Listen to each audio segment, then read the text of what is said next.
it's mostly just all the new 10th edition rules. So Yeah. and Leviathan's coming out today. Yeah, the big Leviathan box is out tomorrow. Is it tomorrow? I couldn't remember if it was out today or tomorrow. I would already have it if it was out today. Yeah, which has his nice, shiny new Terminators, which is honestly, in my opinion, the coolest. But I love the Scream Killer, but the Terminators are just real cool. Nah, it's the Psychophage for me. Just That's a big gorgeous thing. Bug. Yeah, I like that. Yeah, my army's already had all its little releases recently, so I'm gonna be waiting a while for its stuff. But I am probably gonna go out and grab probably Khan. Honestly. Yeah. I haven't had a chance to click the physical army for years, and it's like, well, my driving lessons are coming to an end soon. So hopefully they're coming to an end soon, I should say. Yeah. Next week is hell. Mm. But you guys are going to be pretty much the first people to find out if I pass or fail, by the way. Alright. My test is on Friday. My test and then you can drive your friends to LARP. Yeah, if only any of them lived close enough. I'm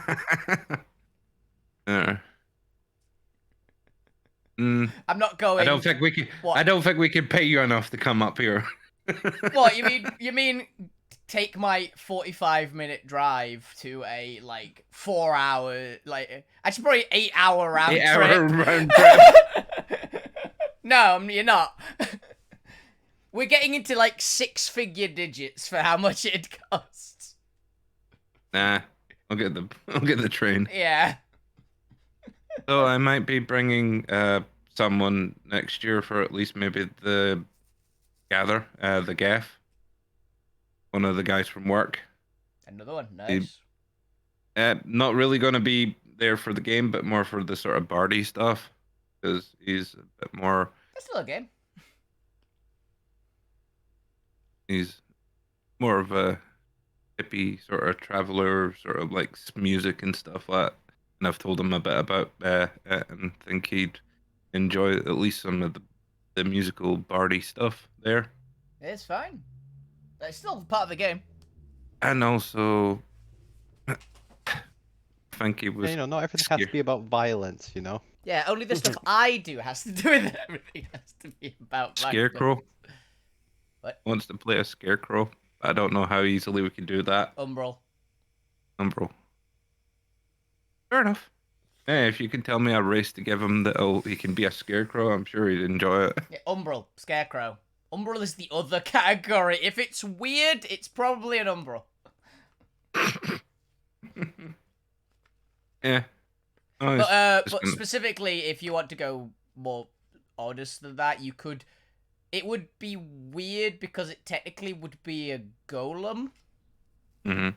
So I think, despite it being not in any way made of minerals, I think all golems are minerals. Mm. Straw golem. Yeah, exactly. That's what my thought was, because straw golems are basically just scarecrows. So... Alrighty, should we get into some D&D and Gwen can just pop in whenever Gwen pops in? Yeah, I think so. Yeah, I suppose so. Let's change scene. Let's see, where's my grab in? Let's grab this and this. Oh, then, welcome back, ladies and gentlemen, and all individuals, to another wonderful session of Alterra, episode 66, One for All, part 2. Mm-hmm. Our players and characters have finally gotten into Gauntlet's Rise as we shift over to the leveling map. And have finally made it up to level 2. And if their progress to level 2 is any indication of how long this arc might take, I might have just bought myself 4 weeks of content. Yep, you're sorted. You are sorted, I think. At least 4 weeks of content. I think you're sorted up until LARP. Probably with this. And what's funny is I don't actually remember if I said that there is a prize for this, other than you get a challenge, the reigning victor. Yeah. I think you said there was a amount of money, but it's probably nothing quite crazy. I mean, if it lasts four sessions, I feel like I have to put some form of reward up if you win. Eh, Mhm. I guess I'll figure that out later. 100 gold and a coupon. A coupon for a free burger. Yeah. I mean, you're getting access to the leader of the rebellion and a chance to gain even more notoriety. I feel like that's enough for you guys. Yeah, as long as two of us are very good at talking to mm, said leader. we'll see. Luckily, as the DM, all I have to do is provide you the access. It doesn't actually matter how you use that access. You can waste it for all I care. Yay. I gave the players a gaming experience. How they choose to play is always up to them. Yep. I ain't gonna waste it. Note of advice for all GMs watching this, or all future wannabe GMs watching this. The trick is to not plan anything on your Yep. players doing anything. Yep. That way, your plans can't get diverted if you just don't have plans to Yep. begin with. Can confirm. This is how it works. Just. Players are very good at railroading your schemes, ideas, and everything in between. No, just build the world. The players will mess it up and figure out something. Build the world, they'll destroy it somehow. Yep. Throw a couple powerful NPCs everywhere. Eventually, they'll make one of them the arch nemesis. Yep. Or adopt them. How many have we made a arch nemesis of? I don't know. At least 5. 2, I think. Yeah, I So know. I far. know. Cross and Bones hate you because you stole all their fucking shit. The Amethyst Knights hate at least me because I gave them severe digestive problems. Mm-hmm. Yeah. The Only spent- King definitely Yeah. hates you. Yeah. Probably more. It's alright, we're gonna deal with the him. princess of the Oni, who's like probably a demon. Yeah, the Fire Princess probably hates us. I don't know. You did stole steal her her right. ship. We did steal her ship and murder a bodyguard.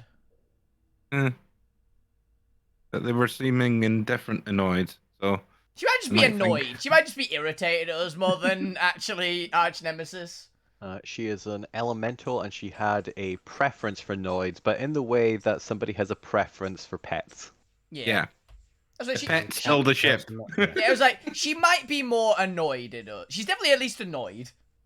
I don't think Yes. I mean, she's I guess if you really like yet. corgis and then corgis stole your car, you'd be mildly impressed. Yeah, exactly. I think that's more... You might be a little bit annoyed, but come on, they stole your car. That's pretty impressive. Yeah. Who knew they had it in them? Exactly. That's why I'd say more did. irritated than. How did this horse get in the elevator? Yeah, No bother. it's like wait, it's the moment of wait, that's my car. Just watches it drive away with like a penguin at the front. And then the shades fall down. And the music plays. Yeah. I mean, there all is it's literally an got is- enemies list on here. I feel like I should update this. I feel like there's some missing. Junior, I mean, the- obviously. the The Amethyst whole, Knight, um, yes. Cross, Yeah. yes. Yeah. Oh yeah, The there's whole, those the people. princess thinking of us like pets is just the John Mulaney horse in the hospital sketch. Yeah. Brotherhood. Oh yeah, The we horse really in the pissed off the elevator. Brotherhood of the Empress. Yeah. Yeah. Like that, I think a few of them have sworn eternal vengeance. Oh, we already hate them as well. We're swearing vengeance on them. So it's mutual assured destruction for that They one. deserve it. Yeah. I mean, we've probably annoyed the fire giants as well. No, they're okay with us at the moment, actually, because we essentially equip them with weapons of mass destruction and I mean, are yeah, but offering to crime get bit. them back a different weapon of mass destruction. So, Yeah. Crown piece. We It did gave a- also steal like a bunch of shit from them as well, though. yeah, but nothing important. Yeah, I feel like that pales in comparison to what you gave them. Yeah. Yeah. Yeah, and plus we did kind of steal Mr. Brightside for not Mr. Brightside. What do we call him? Mr. Popular. Yeah.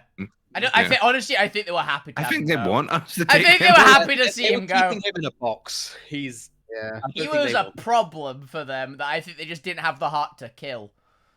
Yeah.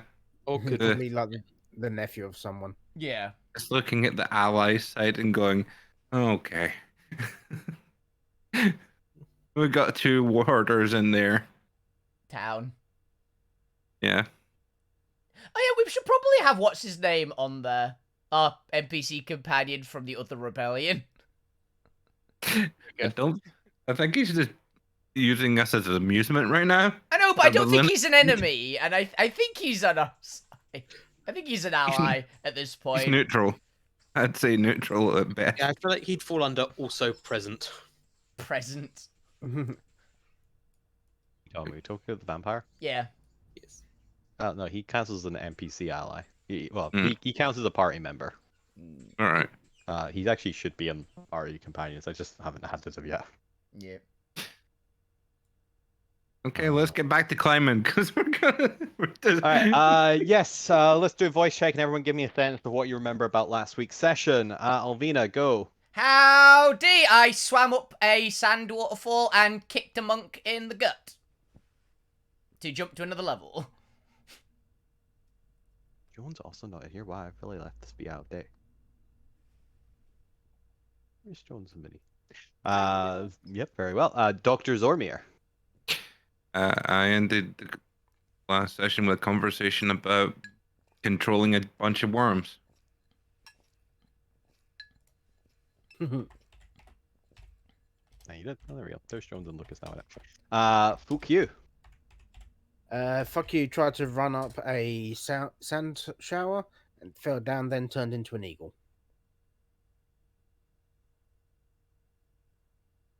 Being forced to use their resources straight away. The point, your number one fan.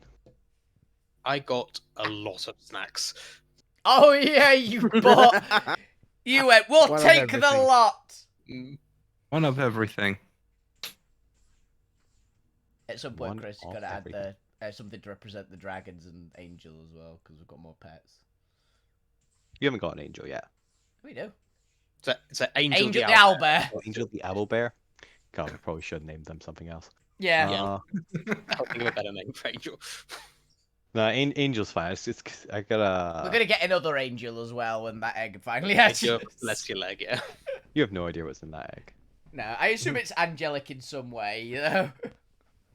It's a demigod. So when that one hatches, we call it owlbear, obviously. That's pretty good, actually. Angel and owlbear. That's pretty good.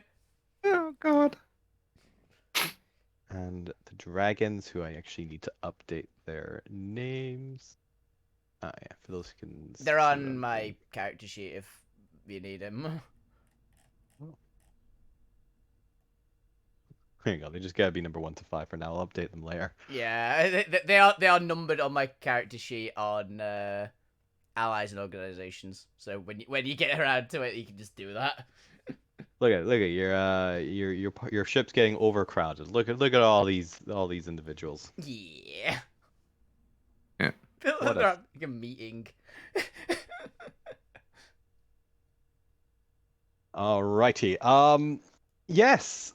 So, last week you guys passed the level 1, which appears to be composed predominantly of a dexterity and strength-based athletics checks to get over these sand pits and traps and up some crumbling pillars towards level 2, which appears to be a heat-exhausting arena with floating magma or hot magnetic magma rocks with metal ladders coming out of either direction, being able to rise you up to level 3, which appears to be a blanket of thick, crushing vines above you. Mm-hmm. What's beyond that, who knows? Malvina. But I can't remember, so... That's pretty much what you see on the map anyway. yeah. The Point and Zormir are up in the Premier VIP boxes, where you have been given seats and an audience with Mr. Darkside himself, who seems to want some alone time to discuss with the party. Mm-hmm. Other than that, I believe, as Fuku mentioned, they were a large bird was carrying both Gwent and Lou Grimm, and Alvina was making their way up the ladders and had gotten a good third of the way up, being a little bit frustrated of just the timing of the hovering and orbiting ladders. Yeah. Alrighty then. Where did we end? Whose turn did we end on? On the point, apparently. Looks like the point. I think they were either asking something about Mr. Darkside or just eating snacks. I think just eating snacks. I do have a. I think they went. I'm gonna be honest. Yeah. I think the point ended on. I'm gonna be honest. I want to ask you something, but I've no idea what to ask you, or something like that. Yeah, that sounds about right. Something like that. Remember we ended on me debating, or Mr. Darkside debating Zormir about what the primary motivations of the Giants were, and the fact that they would betray you if their bosses ordered it. As my mic was cutting out. Yeah. Also, TR, you've literally not missed anything yet. You've missed the recap. Hey, that's good. I was a menace to people on the street. Yay, Getting back. good. Yeah. Christ. Drive Yeah. down the pavement. Driving on the curbs, yeah. Well, I just cycling think I and updated yes. the turn order. Yeah, because Fuku turned into an owl last round. I think we did end on Zormir. I just don't think the turn Giant order's eagle. been updated. Yeah, giant eagle. My God, would it be funny if he was an owl carrying a centaur and a tiefling? I mean, Alright, they've so we're got the same strength score, don't they? They're not Now that good. They're a the eagle. tiny creature. No, the giant owl. Oh, the giant owl, maybe, yeah. I don't think the Yeah. giant owl has the same strength score as the eagle Is it not? does. I thought they did. They're pretty good, I think, actually. I think they got close to, but I think it's more pushing it when you actually carry two. Mm. Let's see.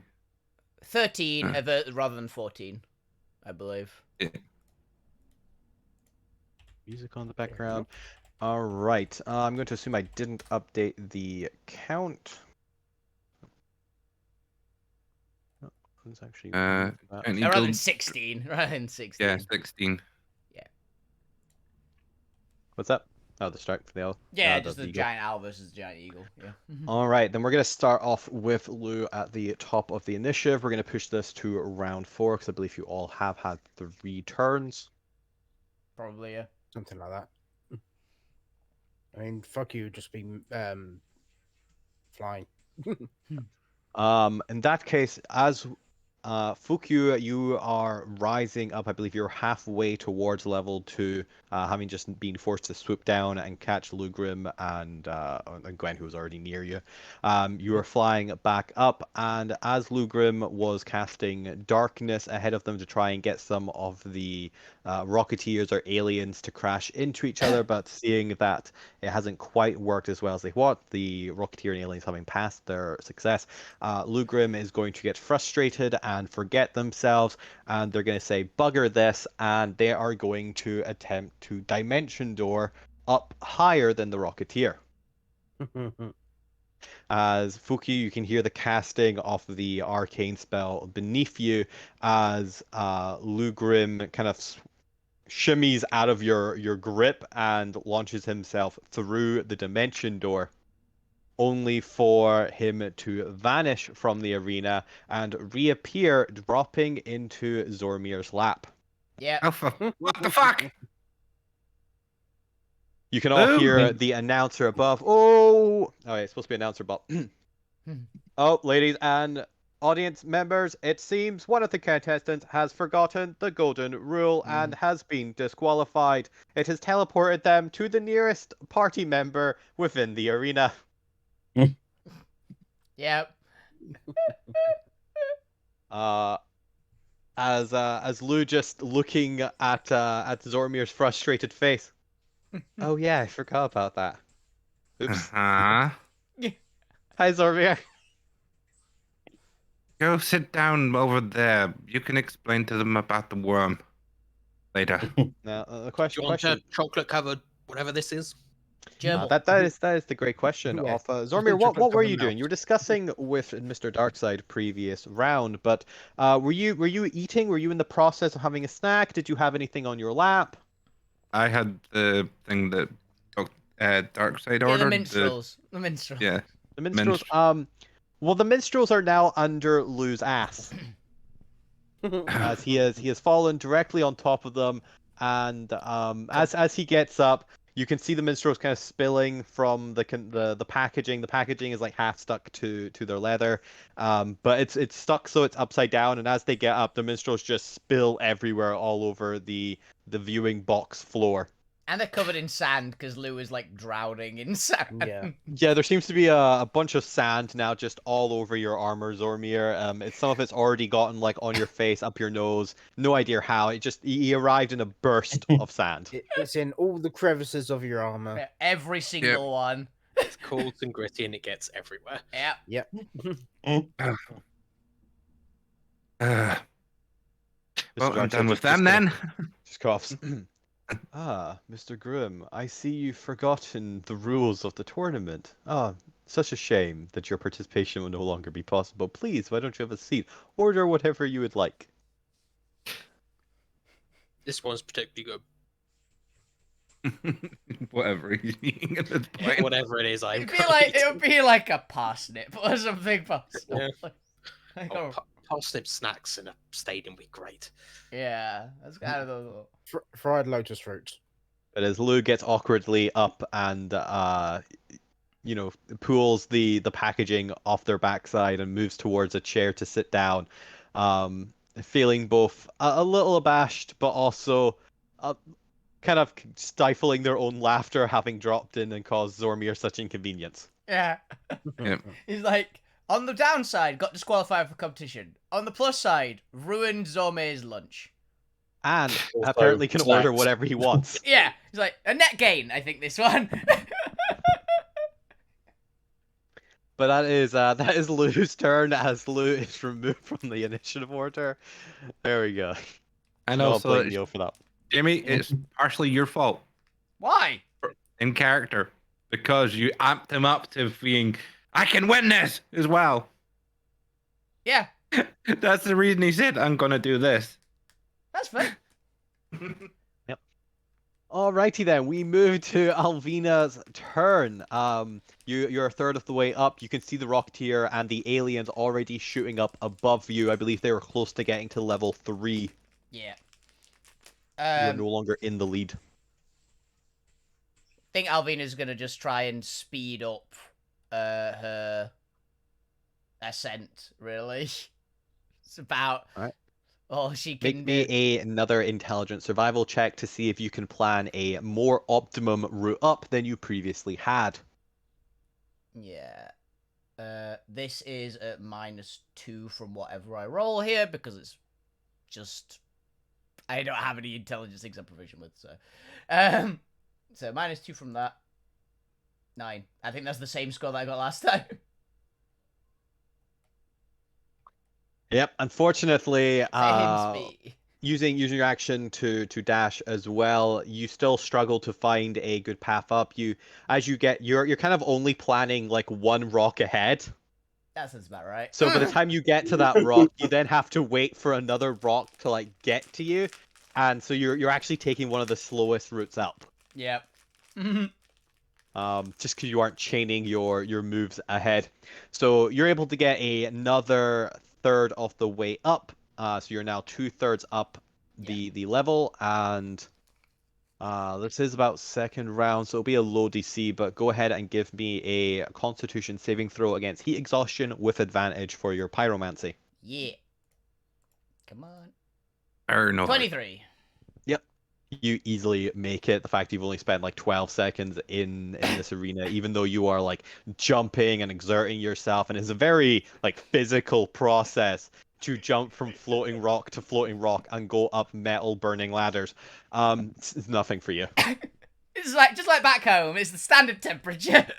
You know, these This is obstacle just your courses normal workout routine. putting the Great Ninja Gladiator contest to shame with just how intensely and physical these are if you aren't just flying past them all. Heck yeah. Alrighty then, that is Alfina's turn. You pass Yep. the level 2 heat exhaustion check. Let's see, there's nobody in immediate contact with you, and the monk got reset, so that's fine. Okay, yep, that's something I need to do that round. And also I probably should do that on the count update anyway. Oh no, I have a list of people I'm supposed to be going through. That's how this worked. Yep. Yeah. Okay, so after you and before the point, I've got Rocketeer, Ranger, and the aliens. Rocketeer, unfortunately, is no longer, well, the jetpack is no longer going to help him as he gets through the vines and has to start squeezing. Actually, he's got to look for an entrance first, as there's no apparent entrance.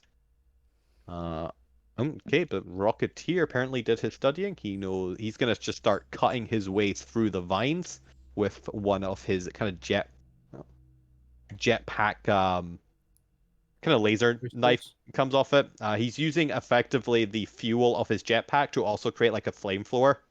Oh, he's got a very like funneled high intensity, so it's almost like a laser cutter in a way. there was a fusion gun in like 40k, which was like, well, it's a gun, but if you really just focus it, you can turn it into basically just a laser cutter. So he's going to do that. The nice. aliens aren't able to use their ships to get through level 3. So this is where the ships come to an end. They're going to get out of their vehicles, and do they have any technology? No, they're actually going to use freezing technology to start kind of freezing the vines and breaking their way through. Ooh. But those are rather slow processes. The Ranger is going to get up to the next level. Where did I put the Ranger? Down here. Yeah, you were already at level 2. He needs to get up here. He'll make a check next round, but he's gonna have a little bit more of a tough time with that, just because the giant eagle is similarly going to have a tough time with flying up there. But he's got pretty dexterous, so it shouldn't be too hard for him. Okay. Nope, we go back to the point. The point. It is your turn. So the point would have been a bit slow sorting through all these snacks, but would have cottoned on to something Mr. Darkside said last week about having retrieved something from Fade's memory banks. And just ask, oh, how is Fade?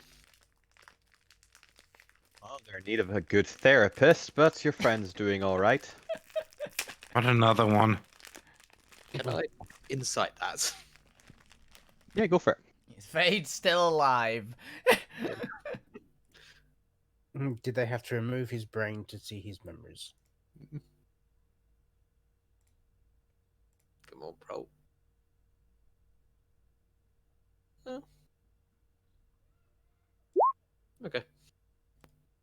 Yeah, he appears to be telling the truth. Something you do know is, while there's a general air of, I guess, empathy in his voice, there isn't as familiar an empathy as you might expect, given how much the professor talked up his relationship with Mr. Darkside. Okay. So either that relationship was maybe a little bit overemphasized, or Mr. Darkside has a rather kind of professional distance to even entities he would consider like close in regard. I'm gonna say both. Yeah, how you want to interpret that? I'll leave that up to you. Good. We'll have to catch up with him at some point. And yeah, I have things to ask. We move then to let's see. Let's go Fukyu. Okay, so fuck you is still an eagle on level 1, I think you said? Yes, you were halfway up. They're about 100-foot level, so you got 50 foot up with how much movement you had left after picking up Blue Grim. And Yeah. So, because it's like a normal 80-foot movement, gonna like essentially still holding on to Gwent. Action dash as high as I can. If I pass Alvina on the way, would grab Alvina. Remind me what your combined dash movement is. So it'd be 160. 160. Okay, so you can actually get all the way through level 2. As you enter level 2, give me a concentration. You are concentrating, right? It's Polymorph. concentration on polymorph, yeah. Yeah, because you are actively concentrating, give me a concentration check against the heat. Against the heat. As your mind just becomes almost inflamed, you can feel your brain starting to kind of melt under just the sheer heat and high So Intensity. that is eagle concentration. yeah, if Eagle's you imagine like 13. a really high Californian day, it's really Not hard to think. bad. 17. Oh, That's that's pretty good. Yeah, this should just be a base. Oh, actually, no, I did have a DC. I think it's 15. Yeah, so you pass. Because I'm made. Luckily the wizard passed out, otherwise he'd be tumbling fucking back down to level 1. Actually, you still might fail. You have to make another check at the start of his next turn. You're able to continue on as you push through the heat, and you are actually able to pass Alvina as you get all the way up to the 2/3 mark and beyond. You said you wanted to pick up Alvina on your way past? So if I could grab Alvina and she's willing, yeah. Honestly, if you Yep. if you go past, I'll like just jump and get on, like jump up onto your back because I think you'll actually.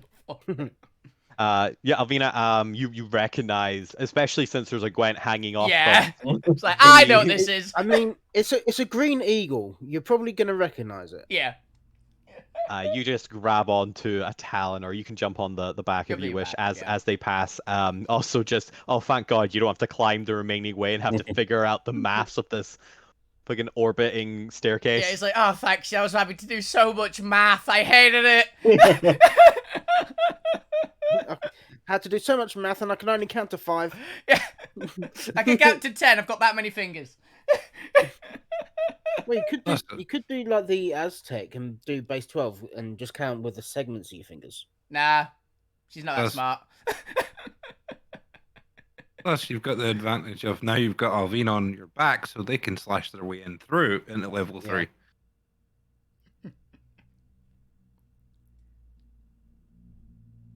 So essentially, just bypass all level 2 in one turn. And it's entirely possible. To be fair, it's a high risk, high reward because if you fail the con check, you plummet 100 feet. Not gonna lie, the main one of like on the back. It was like if they change back, I'm kicking off. So...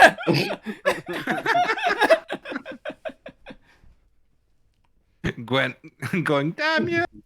Damn it, Alvin. Yeah, you guys get up to the as you reach the kind of underwear of level 2, you come face to face with this just wall of twisted interlocking vines above you. You can kind of using your claws kind of clutch on to the vine itself and kind of hang underneath it. But you are still obviously subject to gravity kind of pulling you down. You dashed up there. So if there's anything else you want to do, you can kind of just like hang there at the bottom of level 3. Yeah, the giant eagles don't have any bonus actions. So nothing else I can do. Alrighty then. After you, let's go Gwent. Yeah, we'll do Gwent and then the rest of the NPC since you guys are so clustered together. Gwent, you have been flown up entirely. Alvina is now assumedly next to you, somewhere within 5 feet of you, depending on how you two are oriented. Yeah. You are right next to this kind of wall of vines now, of this strange purple rubbery texture. What would you like to do? On the way up, could we see how level 3 and level 4 were connected? Level 3 is kind of like a solid disc in between level 2 and 4. Okay, So so it encompasses like the entire arena. Like a ceiling, effectively. okay, then I'm going to try and take another of Zormir's spider climbs and then try and peg it across. Just up and over. No, to clarify, it's like all the way to the walls. There isn't like a gap on either side. So it is effectively a roof. Outside. What do you mean outside? On the vines themselves. You're gonna be running just across the bottom level of it, trying to find a way through. Can I just run up the side with the spider climb? That's what I'm saying. There is no up. It is a ceiling. It is a roof. Yeah, think we're in a tube. Yeah, we're, Ah, we're in like a okay. cylinder. This is like a blocking the cylinder. Yeah. It is It's a a blockage 100-foot in the pipes. blockage. It's Well, silly question then. With expeditious, not fucking what it was. The other one I have, the difficult terrain does not affect me. One. Yeah. Would that help me? Freedom of movement. Yeah. Given it is effectively like solid interlapping vines that the other NPCs are having to cut their way through, no. Like gaseous form might, but this is effectively like 98% solid. Ah. So Hmm. it would help you the same way that it might help you through like a slightly porous rock. Maybe if you shrunk down to like tiny sized, maybe. But given least that you are a large, well, a medium on the heavy side of medium, no. Yeah. Hey. Whoa. You're a centaur. Well, You you- just you've are got- by nature. Yeah, you've got like half. Personal of it. You're on the attack. sizier side of size. Considering Okay, that the centaurs and minotaurs in like the monster manual are size large, I think you take what you can get. Right. Okay. In that case, I'm going to try and cast Spirit Guardians to see if my little spirits can help cut Ooh. through. That's good call. Oh, I actually don't know if they will, because it is an object. What type of damage do the spirit guardians do? Radiant It would be necrotic. radiant. Maybe. I was Yeah, gonna say they if it's just- psychic, it definitely wouldn't. But Neither force. I don't think they do, just because canonically, it's not like Spirit Guardians does any damage to objects either, and these, so it's not like it damages doors. So I'm gonna abide by the rules of object HP, and since yeah, it's specifically it creatures. wouldn't damage also I think it might just be creatures. It says creatures on the spell, yeah. Yeah. So the vines above you aren't creatures. They are for all intents and purposes objects. Hmm. But it was a good attempt, and as you do so, Oh, well, I hilariously, do get the Rocketeer in the yellow fuck up alien. the Rocketeer and their alien, yeah. on the Rocketeer's next turn, you can fuck them up. Yeah, that's okay. So did you use the charge of spider climb or no? Listen, You don't have to, given that it was mostly just like a player understanding what the actual level looked like problem. Yeah. it's just so I can keep track of how many charges he's got left as well. Yeah, so you as a character would know that it wouldn't help in this scenario. Which is such a pity because I thought like, oh, perfect. I'll just leg it through. I think I'll leg it up some, all the vines. I've got a feeling some of the higher levels would be more suited for that one. And not only when we get through the vines, you'll probably be set on that one. So It's almost like this whole Colosseum was designed so that you couldn't just spider climb your way up. Ooh. You know? Yeah. Almost Yeah. like, everyone has access to very low level spells in this still magically attuned world. Some of us don't have a lot of damage spells. It's radiant I or mean- nothing. I was gonna say if you had blight, you could easily. Oh my easily get god, through it. Blight would be vicious God. here. I do not have blight, unfortunately. But see, you're also assuming that these objects would count as plants, which is a creature category. It says vegetation as well. Just Yeah. Blight just does it. Yeah, But it's you don't know that plants this and is technically vegetation, given that it's purple. Mm. Could be Just let you know- synthetic. All Actually, my I think little spirits Actually, look I like think little Alvina. Fabios. Actually, I think Alvina might know it's a plant because she could be with nature. I think it told her it was a plant. A weird hybrid plant. Who knows? All Yeah. I know is that I made sure it wasn't a creature type, so. Yeah, But Gwen, is that your turn? I know it's not sentient. I think it was like it's not actively vicious. Yeah, yeah, that'd be it. Alrighty then. Let's see. It is now a cultist turn, and they're going to do that. Alright, just 1 second. Gotta set things up in the background. They're praying to their god and hoping they will answer. Wait a minute, there is no gods. There are. They're just not very nice. And also Some of running them for are their gifts. lives. Fire's gonna make it halfway up. The pirate, I believe, does make it up this round. What are we doing down? We're going down to 7. The knight. Sure, I made it. The knight's gotten halfway up. The artillerist was on one of the things. They are going to set up their another cannon on this new rock and start preparing for next round. You know what? I'm kind of impressed with this guy.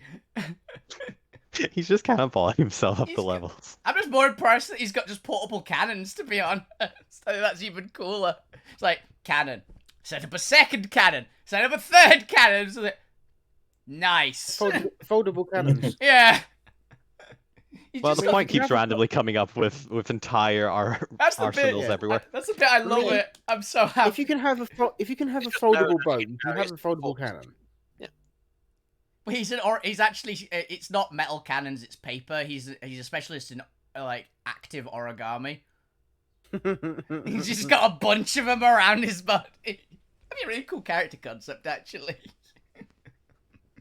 A paper The art. rogue also makes it up to level 2. Oh yeah, where's the ninja?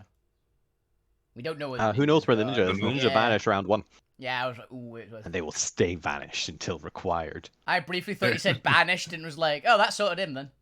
No, they're drowning in the sand going, this was a bad He's not idea." won every single roll so far and he's incapacitated himself. He went, But Zormir, it is your turn. What would you like to do? Back in a sec. My cats are trying to break down the door. okay. Well, if we could make these these controllers work, so we could seize control of the worms, we could effectively use them as decoys or distractions to start a bit more fighting between the groups or something. I mean, I don't know how much. I feel that you're fairly close to being able to control them if you can effectively make something to keep monsters away and also hide all that Arcanite. And what else was it you were controlling? Or at least using some form of control. I thought of it earlier, I just can't remember. This is Bob thing. Basically, I had a couple things I'd note that would probably lead to their guys being able to reverse engineer and controlling the worm army pretty easy enough. If you come up with what it was. DM can't think of what it could be. But as you said this, Mr. Brightsby, still kind of paying attention to the screens and noting, like, it's clearly studying what's going on below. Kind of talks to you from like not quite diverting his eyes, but kind of like semi-glancing towards you periodically and like talking kind of out the side, as you would if, like, you're talking to somebody while still engaged in whatever it is you're doing. Someone's talking to him while he's trying to watch a movie. Yeah. More trying to like watch a sports game that he has a bet on. It would make It's sense a that slightly- Zormir was this person. Yeah. Yeah, it's a slightly different tone. Just because he doesn't like have to pay 100% attention. He just needs he's just curious as to how it's going. Mm. So he's like less annoyed because you kind of do talk at those sort of events. Then Yeah. it'd be an actual movie. You'd be like, shut the fuck up, try to watch the movie. Stabbed. Yeah. Stab. But out of corner from his mouth, Mr. Darkseid comments. And you say you'd want to use them to stir up trouble. Talk me through your thought process there, Professor. How exactly would utilizing monstrosities cause a rift between the main 3 factions? Well, considering they're worms and they can tunnel and things, you can use them to effectively trash areas and then leave hints and clues that it was maybe someone else who did it. Yes, and what hints or clues would you leave behind? If, hypothetically speaking, you were in charge of this operation, that would go unnoticed by, let's say, individuals of similar, if not superior, intellect to yourself. Hmm. How would you That's- fool yourself, Professor? How would I fool myself? He does it all the time. Yep. By probably doing something as very, very stupid as Alvina would. Mm-hmm. I think that one's probably bamboozled me a few times, despite her sheer Stupidity. You're allowed to say stupidity. She can't hear you. incompetence and brute force. How I don't know how sometimes she pulls off some of this crap that she does, but she does. Yes, I am aware of the tales, but we're talking about subterfuge. Do you have ever any doubt as to who the culprit of Alvina shenanigans are? Has it ever occurred to you that it wasn't Alvina? It has happened Hmm. before, actually. I guess he would refer to you because he prefers it would be Miss Eleanor. Miss Yeah, that's her name. Eleanor, maybe. Yeah. Yeah. Well, sometimes she leaves it looking like it was a destruction, Natural disaster. disaster, or a dervish from goblin destructive little shit. Fuck you as well.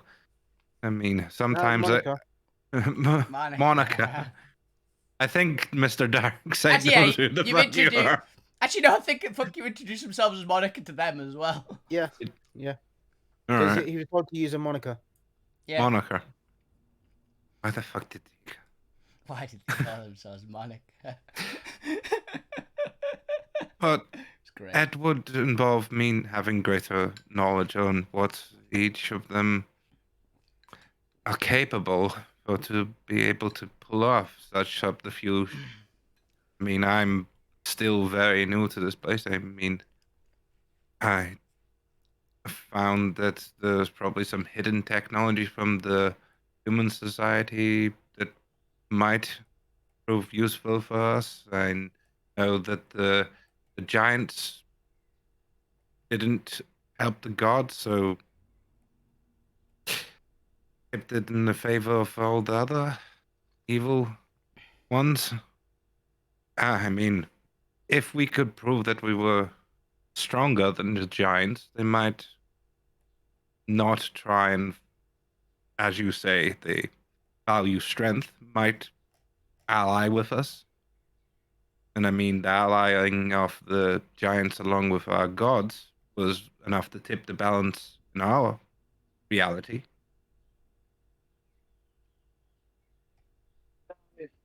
I'm not sure if it's really strength. I think it's more.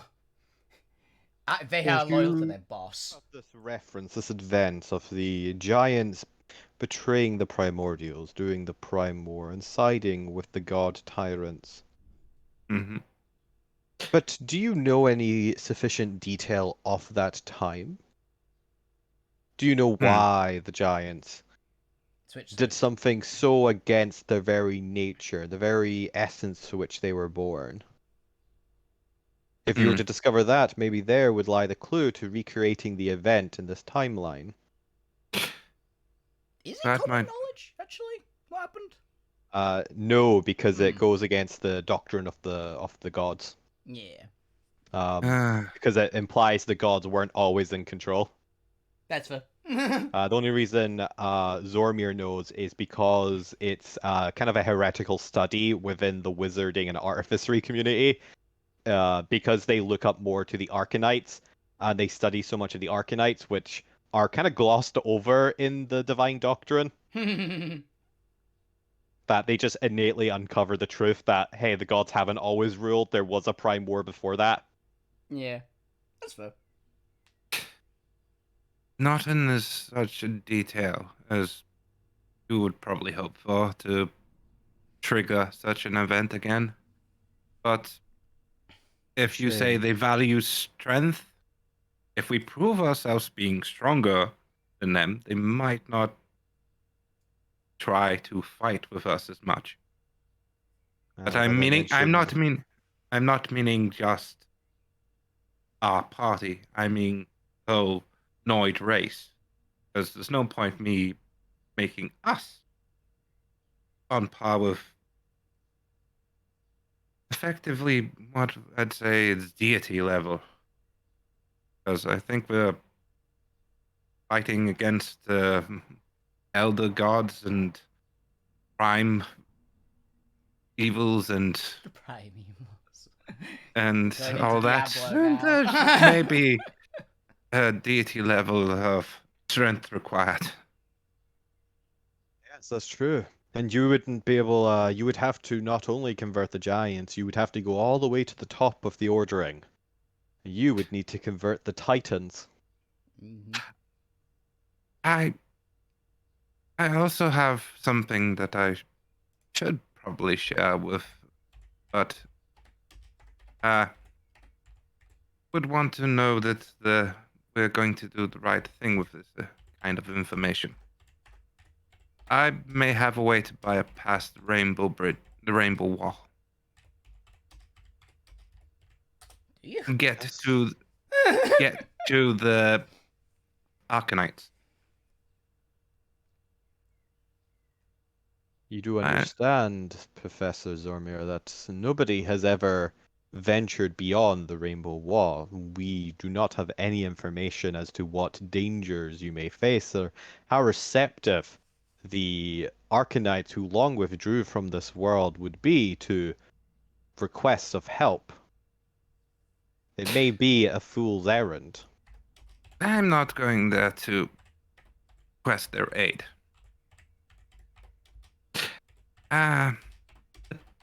The pillar of which I spoke to, that wants to be brought back into this world, wants us to get rid of the Arcanites. They control too much of how this plane and world works. Our understanding of the research that we've discovered so far with regards to the ancient civilization are true.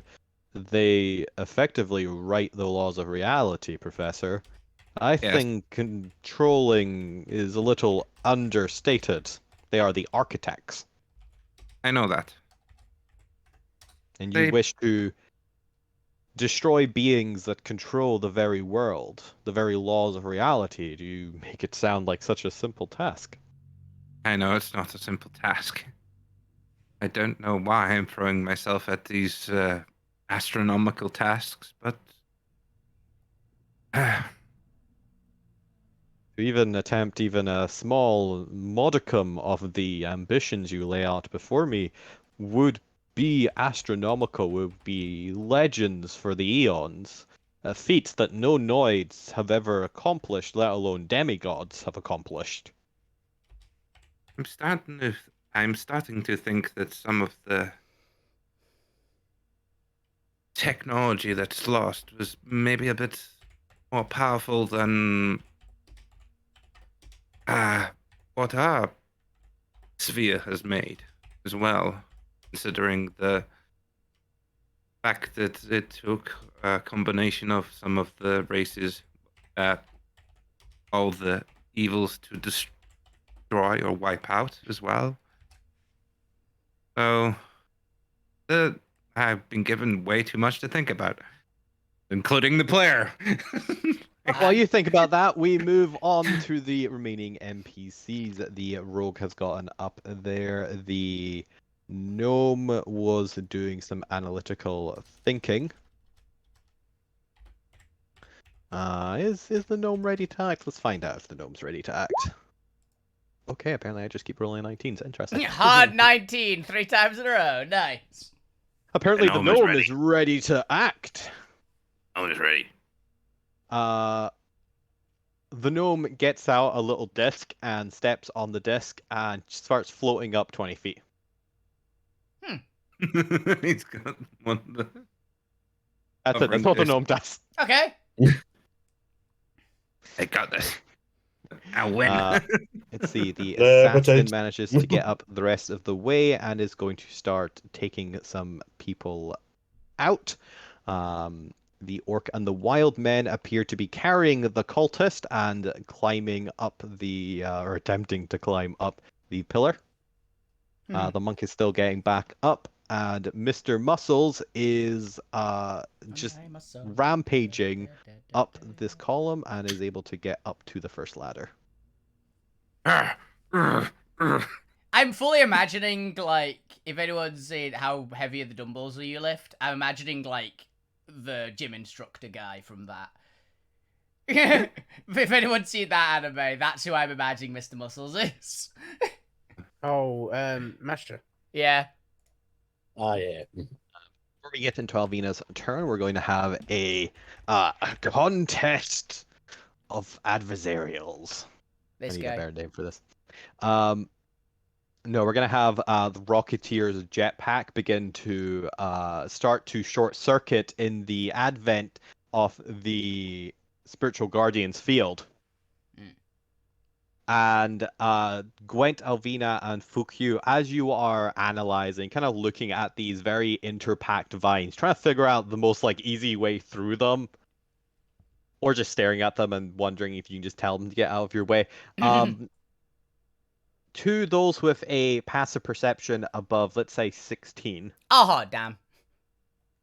which I assume might just be Gwent. Fukyu, what's your passive? 14. Yeah, mine's 15. Alvin's is 15. I mean, also, I'm currently the Eagle, so it's even lower than that. Let me lower that.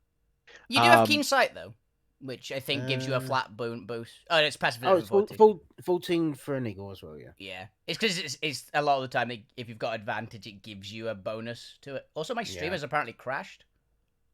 Alright. Give me a moment. Well, Gwent, you notice to your side the Rocketeer, working, while okay. trying to cut through the vines, you watch as your radiant aura kind of stretches over the Rocketeer's pack, and effectively at the start of their turns, they get a bump up because of the adversarial bonus. Their rocket begins to short circuit as you and only you are aware as it happens, the jetpack explodes. Oh dear. And washes out towards you. Gwent, you have a moment extra reaction as you're watching the fallout of this explosion race towards you, Gwent, and Fukyu. You, Alfina, and Fukyu. Gwent, what's your immediate reaction? Ah, son of a bitch. Would you say this explosion is fire-based, by the way? I'll let you know in a second. Cool. Because there's going to be some other things that take place. I'm just going to try and like yank down on fuck you so he lets go to hopefully swing a bit away. Mm-hmm. Fukyu, you feel a what is it, like you're like Tug. tugging, pulling at Fukyu. Pulling some feathers on his leg, just come on! Fukyu, you feel Gwent just fucking ripping some of your feathers out. How do you react? I mean, I know how I would react, but how fuck you would react. As a bird. Yeah, he'd probably claw. Is it peck you? At Bam! that point. Yeah. As long as you have to release your thing to try and get me, that's fine. We can do that. He's got 2 claws, so he's only using 1. Yeah. Jesus, that's a I thought fairly you were hefty. holding on with the other one. Yeah, holding on with one, and like, Holding on to me with the other one. oh wait, yeah. I thought you were running around somewhere. No, I Use a couldn't. spider climb. That was just TL misunderstanding 'Cause how this level is. Right. Didn't realise it was a tube full of Grim. Mhm. Yeah. Yeah. Either go to claw at you or peck at you or something, but yeah, probably would let go.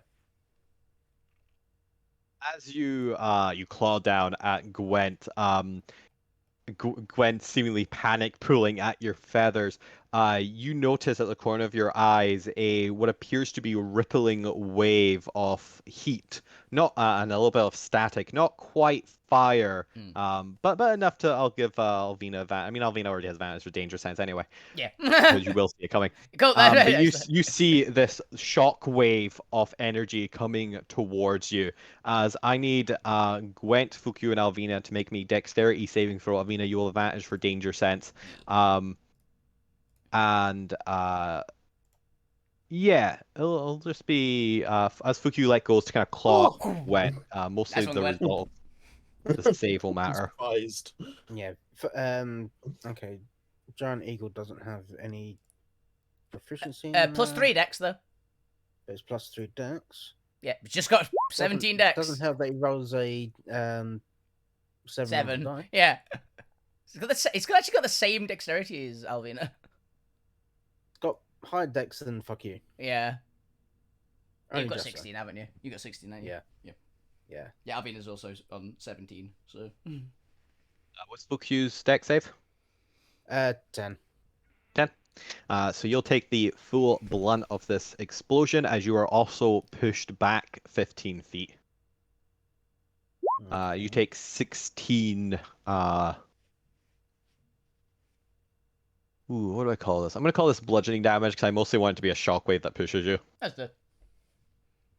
Magical Oh. bludgeoning. It could go, Um, actually, thunder is the usual for shockwaves. Do you want that? Oh, yeah, let's do thunder. Just because it is going to be an explosion that pushes you back. Yeah. Fine, do that and roll a con save just to see what happens. But Alvina, I believe, because you weren't clutching onto anything, are you going to be pushed 15 back with Fukyu? Can I make a check to try and grab the vines? You can if She's you want. standing on Fuck You's back. Would it be I'm assuming acrobatics or an athletics? Fuck you stays as an eagle. Oh, nice. That's good. Give me, either give me like an acrobatics or sleight of hand check, your choice. Yeah, I'll go with acrobatics. It's also do like how quickly you can grab 20! it. While being BAM!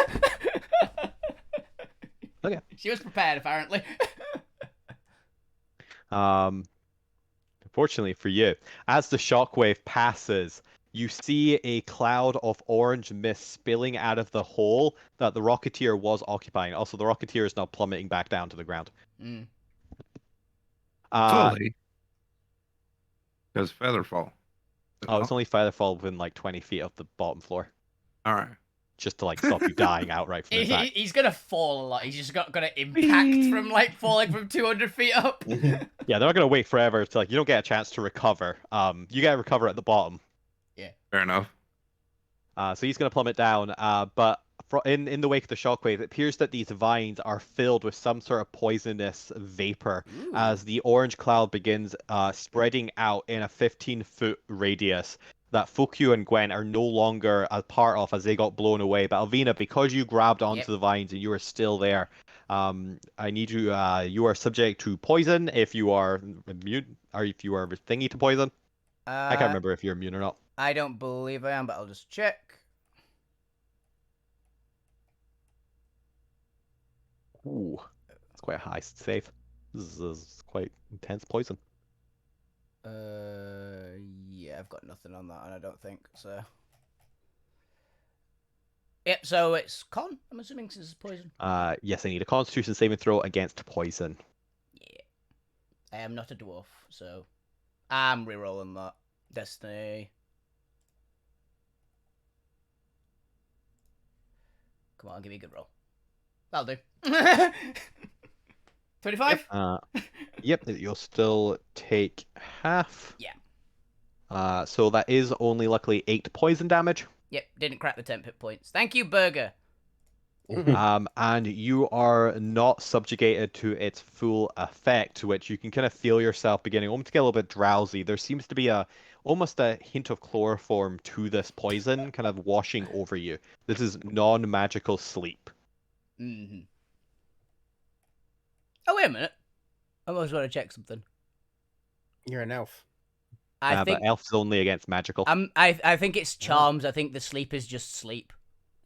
Oh no, and magic can't put you to sleep. Yeah. Okay. Yeah. But this is not magical. This is alchemical. Neat. Yes, you can still be put to sleep from poisons. You just can't be like with the sleep spell. Yeah, that's what I was checking. I knew charms 100% was pure magical ones. I wasn't certain on the sleep. Yeah. So cool. As a mind flare discovered when they tried to put an elf to sleep, and then the elf wrecked them. Elf went, and? But that is Alvina. I haven't gone yet. Nope, that's not Alvina. That is the update. That was the effects on Alvina. Okay. Then yeah, Alvina, it is now your turn. The Rocketeer is plummeting back down to the ground, and there is a 10-foot explosion hole in the vines that is just leaking this orange vapor. Right. Does it look like the vapor is coming out because of like the it was elemental, or is it coming out of like the cut holes that the aliens are doing as well? It looks like it's coming out of like a small recess that the explosion kind of opened up. It looks like there are pockets of sleeping gas throughout the structure. Okay. Is there any way I could identify where, like, is there any similarities in like a different spot, or can I like, basically, can I climb over to a particular spot and then just like blend through there and not get any sleeping gas released? Does it look The like? DM has no idea, so let's let the dice decide. Make me a nature check, and we'll just say yes or no. I'm great at nature. I got no perception to look at anything, can I? No, that- because this is more where you recognize the kind of like Nope. the plan and the how the nature is structured to figure out this out. Yeah, nope. You need to be able to identify what it is you're looking for before you can see it. Okay. Yeah, no.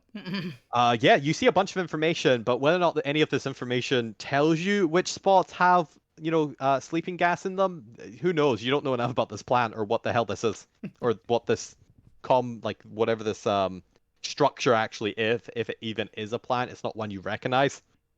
Fair enough. Well, I can think of one option for me here.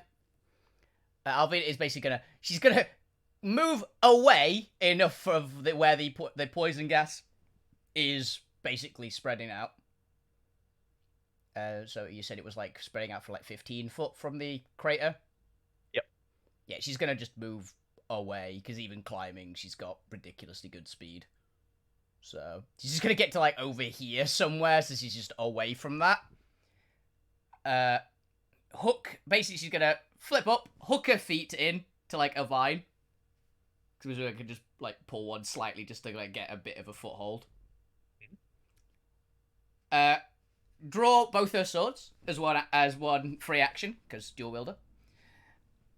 And explosive rage and start just blending her way through. You do so. Give me just give me an attack, and we'll see how well you attack these vines. And roll me a d6. Yep, give me a moment. I've got to check. Is this the one with explosive rage put onto it or not? Because she's not normal rage, and she's using just the explosive one from the hammer.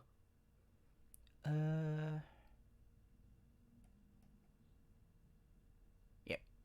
Okay, I'll roll the d6 first. 2. And what is Yep. And what's explosive rage do again, other than the fire? Rage. Resistance bludgeoning, pressure slashing. On a hit, deal an extra 1d8 bludgeoning damage, an extra 2d6 fire per hit. Okay. So the sword. She's obviously recklessing because it's Alvina, so it's neutral, not a disadvantage. 22. Yep. We'll say you get easily just hacking and slashing your way through. You get 40 feet into the structure. And that's like, yeah, there's the extra bludgeoning and extra fire on that if the fire helps in any way for getting me faster. The 4 extra is the 4 fire damage. Actually, no. Yeah, 4 fire damage, 8 force, 7 bludgeoning, and 12 slashing. Yeah, we'll say that gets you an extra 10 feet. So you're 50 feet in, like, just piling through, climbing up, just cutting your way through these vines. Luckily, you also haven't discovered any more pockets of poison. Hell yeah. Alrighty, is that your turn? Yeah, I'm assuming that's basically like both attacks to do that, right? Yeah. So yeah, thought it would. Yeah, that's me. I'm happy with that. Alright, the point, it is your turn. What would you like to do? Chainsaw moment. The point is paying attention to Zorme and Darkseid's conversation, but kind of zoning out of it, and has decided to start heckling the people down on the ground. In particular, that gnome who spent 2 rounds pondering, and then just summoned a floating disc. No, that's fair. We're on round 5. He spent 4 rounds pondering. Oh, God. Just boring. Have an exciting disc if you're going to do that. They've got spaceships. Why do you just have a disc? Is when he finds out he's got a microphone and he's tapped into the announcer's feed. I might try and throw a chocolate-covered peanuts into the arena just to see what happens. As you throw it, it bounces off a little shield in front of your box. Yeah, I expected that. Pick it up, eat it. Fuck you, it's your turn. What would you like to do? Heckling. I like it. Oh, actually, before we get to fuck you, 1 second. The ranger technically goes first. The ranger manages to get the rest of the way up the vines. Pretty sure you passed check last time. Actually, no, he struggles to get up there a little bit. He's gonna Just sit there on the edge. He's gonna get only a little bit up. Okay. He needs to take a break because his eagle's getting like overheated. That is fair. He's having to slow down and like constant water breaks. Yeah, he's like just patting the eagle, giving it a drink. You got this. Yeah. Okay. Now it's Fuki's turn. So I was eating pork pie while you was talking there. What are you doing? That the aliens are like very slowly like freezing everything in front of them. They appear to be being very cautious. They clearly know what's up. Mm-hmm.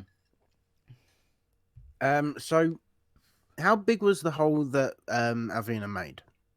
I'm going to assume a 5-foot hole big enough for her. And Alvina sized. Oh. So as a eagle, I wouldn't be able to fit through there. Are you large? Huge. What? Oh, They're okay. huge. They're large. Yeah, they're huge. Are they large? I thought they were huge. No, Quetzalcoatlus pretty is sure huge. Yeah, pretty sure a giant eagle is large. I had the Quetzalcoatlus Stat block up. Yeah. Large. Yeah, no, so they beast. can squeeze in. They can squeeze Yeah, in. if you're large, you can squeeze through a medium-sized hole. You'll just have a bunch of like disadvantages and stuff. Don't worry about that. Yeah. Unless somebody attacks you from behind, or Alvina attacks you from the front. Yeah. Essentially, what fuck you's gonna do is go down and then fly up as fast as he can, folding his wings into at the last Alvina, second. right? Yeah, fold up wings at the last second, wedge itself into the hole. Still with Gwent in its claw. Wait. Yeah, give me like an acrobatics check to see how well you do this, and you don't just like bonk a Gwent on the head. Gwen just sticks in the bottom and can't get out. Concussion. 22. Yeah, well, apparently you're very acrobatics. Look, okay. Yeah, with great precision, you're able to like wrap around Gwen and pull them in, and don't just like whack Gwen against a dozen plants on the way. And then, like, once we're like a fair way into the like tunnel hole thing that Alvina made, drop bird form. You get up to where Alvina is, you get like a sound like a hedge trimmer, and she's just moving like a blur. Yeah. Do you remember that Alvina is cutting up? So you are having to like find little nuggets to like hold yourself into. Just FYI. Yeah, I forgot about that. I was thinking going in sideways. Yeah, I know, it's because of the map. That's why I thought I'd remind you that this is a vertical challenge. It adds gravity is a constant danger. Mm-hmm. You just wedged yourself in. Yeah, I would wedge in and like hopefully Gwent would just, like know to grab a vine or something. Red legs. And to anyone who's ever played Minecraft, we all know the dangers that Alvina will be facing should they continue to go upwards. Yep. And don't dig straight down. It's fine. She actually knows what's on the next level. She's the only one. She knows it's not lava. No, it's only poison. Yeah. Fuck you, is that your turn? That'd be fuck you, yeah. Gwent, it is your turn. You have just gone through one hell of a ride. You've been spiraling, and like for a second you thought you were in a death trap as fuck you just like pulled you up into this dark recess between vines. What would you like to do? You're now behind Alvina and fuck you, trapped in a 5-foot hole. Good God, that was terrifying. Okay, I'm going You good there, to. Gwen? Oh yeah, great. The gas Love is it. poisonous, by the way. Have you got anything for that? I actually don't. Shit. I did not prepare well today. You got all your movement So- stuff. Yeah, pretty much. So I'm gonna pull out my rope and I'm just gonna tie it off to the thickest vine I can find, and just start to, daisy chain it up, like tying off a bit at a time. So there's a rope ladder. So in case I fall, there's something for me to hold on to constantly. There's like a So I'm catch tied point. to one end of the rope, and then just the other bits coming up and up. There's like catch points. Oh, that's a good idea. Yeah. Because I'm not good at climbing, so You climb at half speed, don't you? Like you don't be Yes. even more than half speed. So, I climb at a quarter speed Yeah. because I'm a horse. which is still. It's still 20 foot. I'm about to say it's but, still you know. pretty good. It's still like about the same as Alvinus. So, Like, it's not great. It's not, it's not a sight to behold. It is horrifying, but bit by bit, just rope tied to rope tied, making sure that I'm always secure, and there's always things below to if I fall, which is incredibly likely. But that's about it. I think I'll be spending all my time doing that. yeah. Oh, if I can, I may also pull out the centaur shame blanket and wrap it around my mouth and nose. Not bad shout. I'm not sure if it helped, but The thought that counts. yeah. If the shame can help anything, it will help me. Righty. Where were we? Gwen, is that your turn? Yeah. All right. The aliens are taking their time through this one because they don't want to get put to sleep, but they do start making progress into level 3. The wizard failed their con check, and luckily they do just have feather fall prepared, so they were able to slow fall and grab onto one of the rocks. So without resetting their process, the fighter has managed to get up to one of the lower rocks on level 2, and the pirate has gotten to level 2, which is where they get used their specialty, and they get to commandeer anything they consider a ship. Yeah, they're nicking a And spaceship. suddenly, to everyone else, the pirate seems to be steering the floating rock upwards. Yarr, fiddle-dee-dee. Just literally standing on one of the ladders with his like rapier pointed forward. Aye, this direction, rock. It's literally the moment Cat from Pirates of the Caribbean 4. Barbossa's got like Blackbeard's sword and just shoves it forward and it just goes. The entire ship moves. I mean, in my Nice. head, it's just Tears of the Kingdom that you just whack some fans on it and a steering column, and he's away. Luckily for Mr. Muscles, he happened to be on the ship at the time. Arr, you're So, me first the pirate- mate. And Mr. Muscle have now joined a crew and are like halfway up level 2. That's kind of awesome. Let's see, where do we get to? We're going to 7. So the knight. Where's the knight gone? Where is the knight, actually? I found the paladin. Oh, there he is. Here. The knight's going on his own. You know what? The knight is also going to be brought into the cultist new cult. Yeah. This cult by the time he reaches the top, he's recruited He's everyone. got an army. Yeah, the cultist gimmick. I assumed it was something like that. Let's see. The artillerist has set up his rocket last turn, so gets to explode this turn. Let's find out how he's doing. This was his main skill, so he gets a d6 to this. 19, yep. As the Alterra shoots himself across level 2 and into like, you know what? He's gonna try and aim close to this hole you've made. Yeah, I was about to say, is he gonna aim for that? But he only gets to he doesn't quite make it. He didn't get above 20. But he is gonna start like climbing over towards it, just like monkey barring over. He was like, well, that's a good idea. Follow the And- blender. The paladin who had too much charisma to be dominated, so didn't join the cultist, is seemingly struggling to get up the pillar. Poor guy. Poor guy. But that brings us to 7 as Zormir. It is your turn. I feel like we would be cackling the cultist at least. Call that a cult. Call that a cult. I've left better cults than that. I've left better cults than that is Lou's comment. He's got no style. He's just convincing them with charm. That's not how you do it. Got no chutzpah. Yeah, he's missing out the chutzpah. There's no pizzazz. Pizzazz isn't in this campaign. Damn it. Anyway, back to the conversation with right side and dark You mean side. dark side, yes. Yeah, wrong one. I swear I know someone who looks exactly like you in our world. But yes, it does seem like a lot of an uphill. Well, I mean, you did eat the primal fire. I mean, what can I do? I mean, I want to master the artificery of this world. And hopefully find a way to get back to ours. I mean, if I could accomplish beating the Arcanites, that would be an incredible feat to bring back to my world too. Then how do you defeat that which writes the laws of engagement?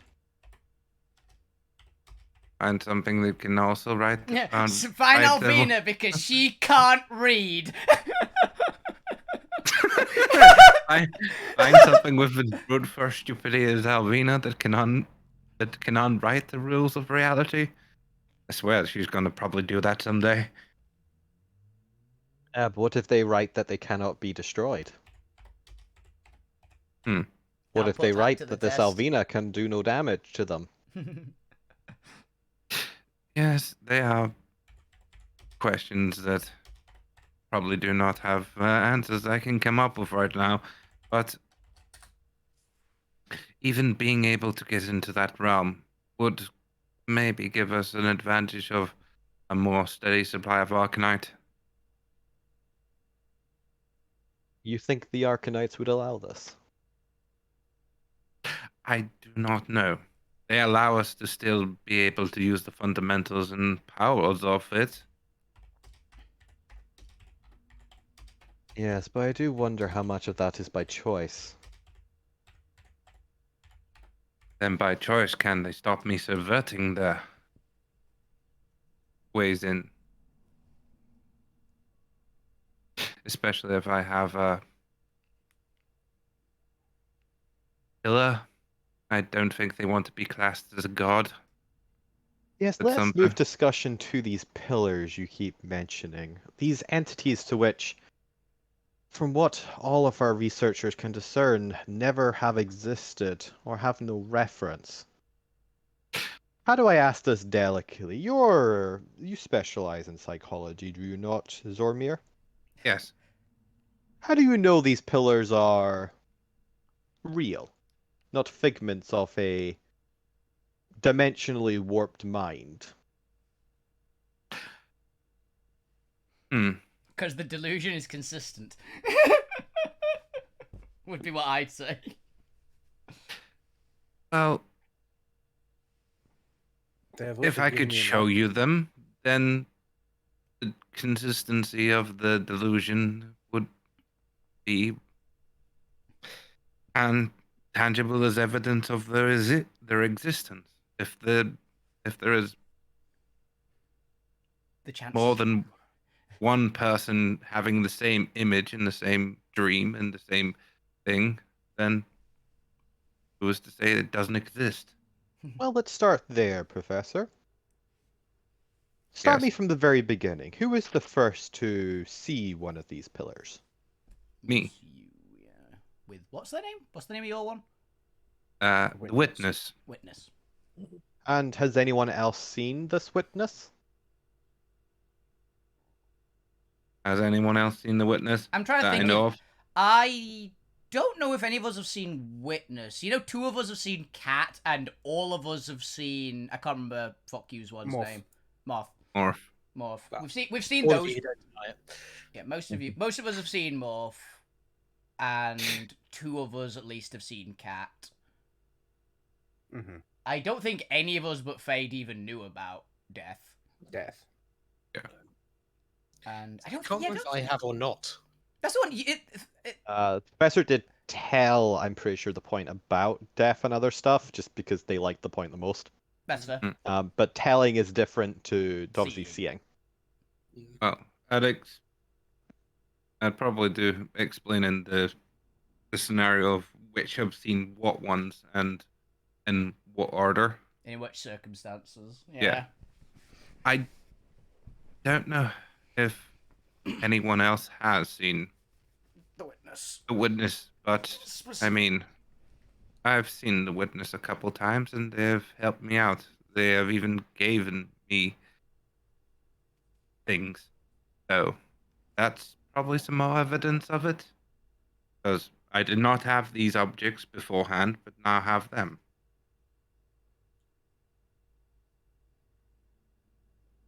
These objects, they are of an artificer's nature.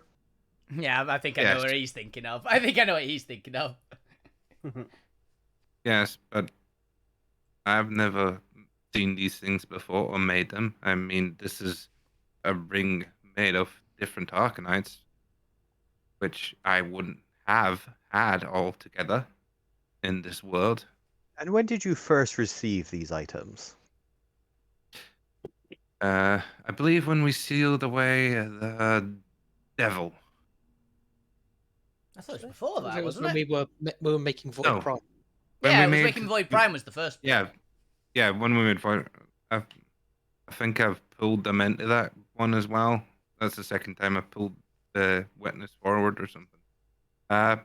When we made a void giant Golem thing.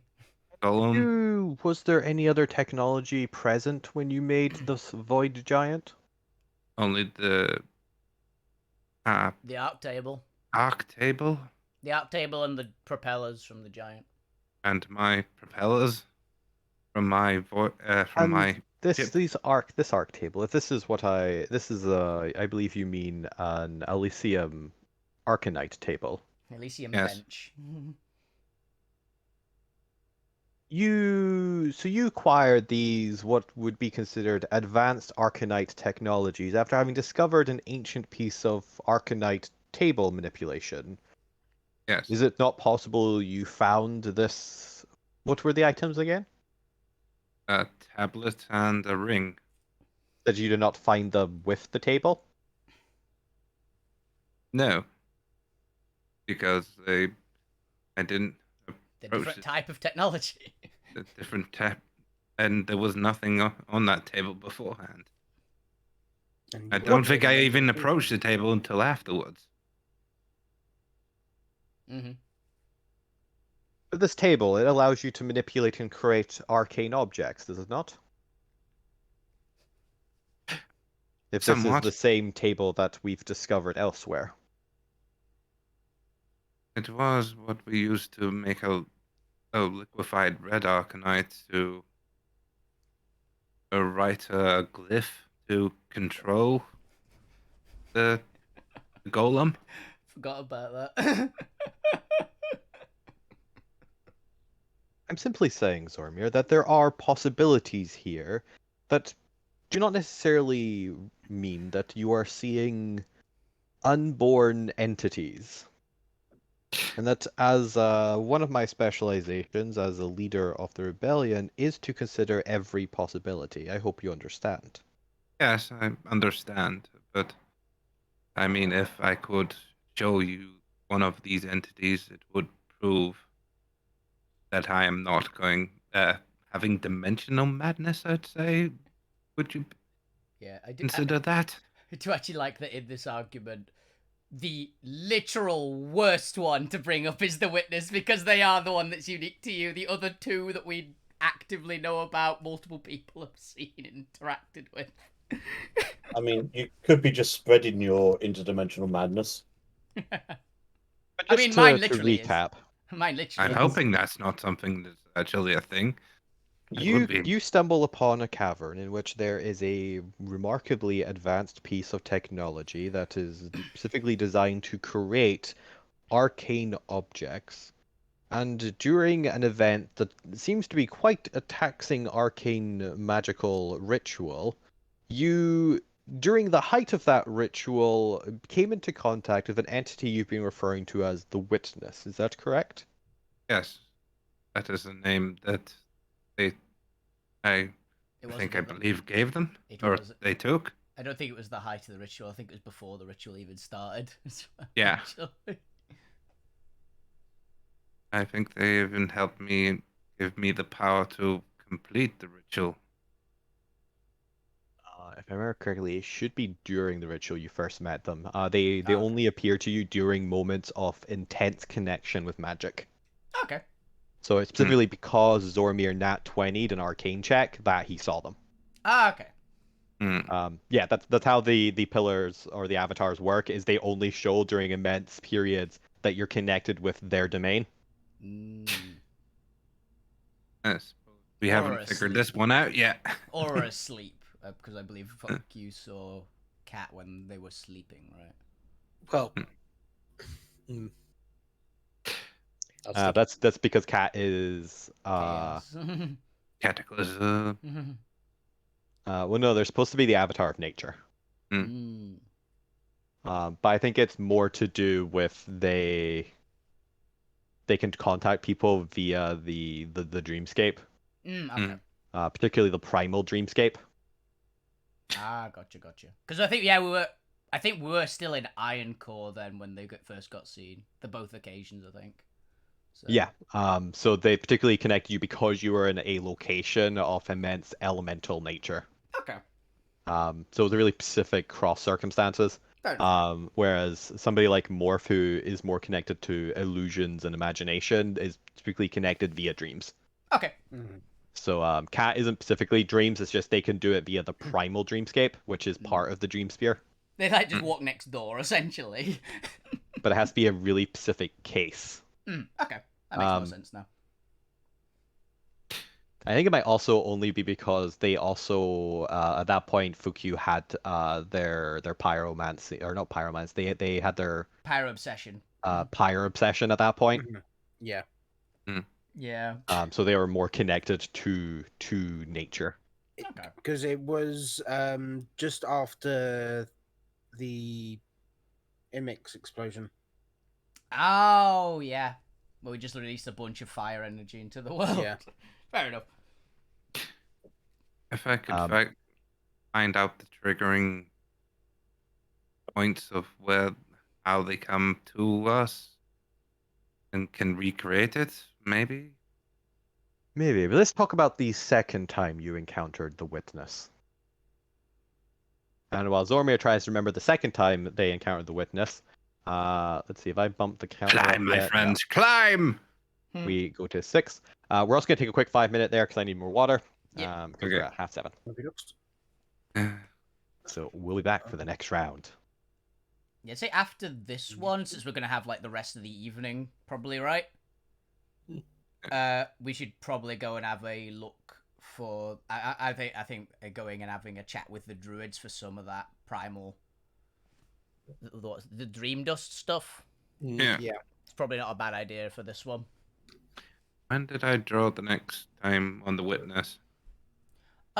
You called on them the second time, but I don't remember why.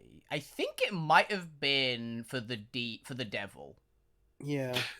I think I tried to call them for the devil, but they didn't come for the devil. I think I thought they did. Like after we the actually second managed to time seal it. was I think the level was before we. I think the second time was actually when I was No, trying in the volcano trying to create something. That's what I thought. I thought that was the third time. I thought you've called on them 3 times. Possibly. I thought it was the first time was around the giant, because the temple was after the giant. I thought because it was when the giant had run off. And we were making our way down the tunnels, because that's why we spent like a day and things, and we got the celestial egg and stuff. Yeah. Because otherwise, what we'd done before that was run away from the worms. Yeah. We've done a shitload. We did a lot. We did a lot. It's hard to keep track of when Yeah. all the times I've called. I I definitely tried to call upon the witness to help with that situation because we were trying to lock the devil back in. Yeah, because your original plan was to try and drain the devil's power and feed it to the witness, but you couldn't figure out how to do it. I think I managed a little bit, but not enough to basically Matter in any empower way. empower them a little. Yeah, that was the second time we empowered the witness a bit by replugging. We replugged the devil back in and To the drained some cryo of the bomb. Yeah. drained some of the energy to the witness, but not enough to Make any notable changes. And give them enough tangibility to have any influence on the world. yeah, and the third time I thought was when you were making the power armor. Yes. That's We've how I established- remember it, but We've established the timeline for the witness now. What's the timeline for Cataclysm? Cataclysm, the first one was we blew up a orb containing a chunk of Imix's soul. Yep. And Which, do we still fucking have that handled chunk, them. by the way? The one that I have in the jar. Did I feed it to Sod Off already? Or have I not done it? No, I don't think so. We fed Okay. some of the fire to sort of which empowered them. I Yeah, believe. That was the one, The yeah. living fire sort of had, but not the Imix fire. Cool, because I've had ideas. Did we not give them the mixed fire? Because I think we. That's the one I couldn't remember if we've given it them or not. No. I think we. We've not. Okay. I am back. Cool. Okay. It, sort of ate a bunch of Imix fire when fuck you threw the key at it. Yeah, because it's Yeah. because that was what killed Right. Imix was that he Yeah. got the main chunk of him got drained by Sod Off, and then we fed a bit of tribal fire to Sod Off, but we do still have the Imix fire orb. Okay, the Imix fire jar. Okay, because I want to. I've got an idea that Alvin I has think come up that's with. where. Didn't you put one of the eggs in there or something? Not in that one. No, we lost one of the eggs because fuck you ate it, so we only Hmm. had 5. But yeah, that one I think we still have, which I've got ideas for now. And does anyone like my horrible idea? By the way, What was your horrible idea? Sorry? it's still in chat. In chat. No. No. It's funny. No. It's funny though. Yeah. Yeah. We come back to count 0. We've updated. We're now on round 6. Nice. Let's see. Danger, danger, danger. Not yet. Potentially want to do some cold-based stuff. Alvina, Fukyu, and Gwent. Mhm. As you are kind of thinking behind Alvina, marching your way around. Now, obviously, the place has cooled down since you left level 2. It's more, there's still like a slight humidness here, but it seems to be a more kind of irritating humidness rather than a danger of passing out humidness. Yeah, it's just humid because we're in a big plant. Yeah. Yeah, and some of the heat is still rising from level 2 into it, but it's Yeah. not being consistently maintained. So it's a little bit odd. As you get steeper in, you actually start to feel a chill, all 3 of you down the napes of your neck. And as you kind of look to the side, you can see a faint kind of frosting begin to take hold of the vines to your, let's say, right. Nothing dangerous yet, but something to be aware of. As Alvina, it's your turn. Oh, I have a dirty idea. Okay, so Alvina's gonna first of all just start hacking her way through to try and get up a bit further. But also, can I start doing something? So, in the immediate area around where I'm like stepping, can I just have like heat just going through? Like, can I just start pumping heat through the area to like slightly warm up the frost that's appearing next to us, as well as chopping our way through? Yes, you may. Just But go ahead and give me your attack roll, and also roll me a d6. I'll roll d6 first to see if we're catch me if this ends badly, guys. 4. 4. No, nothing bad's happening. Okay. I'm not going to use another explosive rage because there's the frost now, and it's got a bad downside if I do it with frost. So I'm just going to do the standard hits. But just give me advantage this time, though. So 25. 25. You managed to cut your way through another 50 feet. So we're at the top? No, you're halfway there. It's 100 foot. I thought the first one got us 50 feet as well. Fair enough. I thought it did. No, yeah, as that does get you to the well. top. Yeah, I was like, it's halfway through 50 feet. Yeah, so it is. Here we go. Okay. Apparently, you just you moved so quickly through this. Yeah. As you cut your way through the third one, you peek your head up and you see 100 foot of floating cages amidst a lightning storm. Yep, this is what I thought it was. Good luck, guys. There's lightning above us. Can I make... I've still got my rubber gloves on, so this might not be the worst idea ever as long as only my hands touch the cages. So, I might have at least an advantage against them. I'm going to assume that getting like the 50 foot up takes your entire turn of movement, just because you are climbing up 50 feet. Oh yeah, I'm like punching. I'll be helping the other two like get out of the little hole as well. So I mean, fuck you, still giant eagle form, so yeah, that's not gonna help against lightning. I don't think. no. Yeah, as you kind of peek your head out, you can also see that the lightning appears to be like impacting the top layer of this level, and the plants seem to be grounding the lightning. Yeah. You have a sense that if you step up onto the platform, you might be the target of a lightning attack. Yeah. Oh, I've just realized something funny. Hey, Gwen. Yeah. You're wearing metal armor, aren't you? Yeah. Good luck. Gwent is also below fuck you at the minute. That's why I was like, Gwent of the lot of us is the tallest and the one wearing metal. Oh no. So.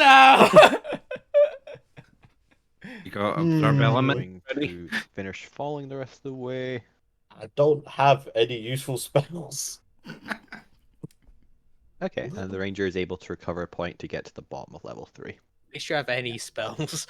The aliens are going to get halfway up. I mean, the only spells fuck you currently have are the ones on his items. Yeah. Mm-hmm. Alrighty, and that was on Venus' turn. Yep. The point, it is your turn. So continuing with my heckling, it's not the point to be mean all the time. So the point has decided to form a parasocial relationship with the artillerist, and it's just yelling down advice for how to position their guns, how to slightly improve them. Just no, angle it slightly to left, slightly to left. That's it, got it. That way you'll cover much wider range. I just feel like it's one of the the footballer at home shouting at the TV Yeah. right now. Yeah, the advice might not be good, but the advice is definitely coming. It's meant well.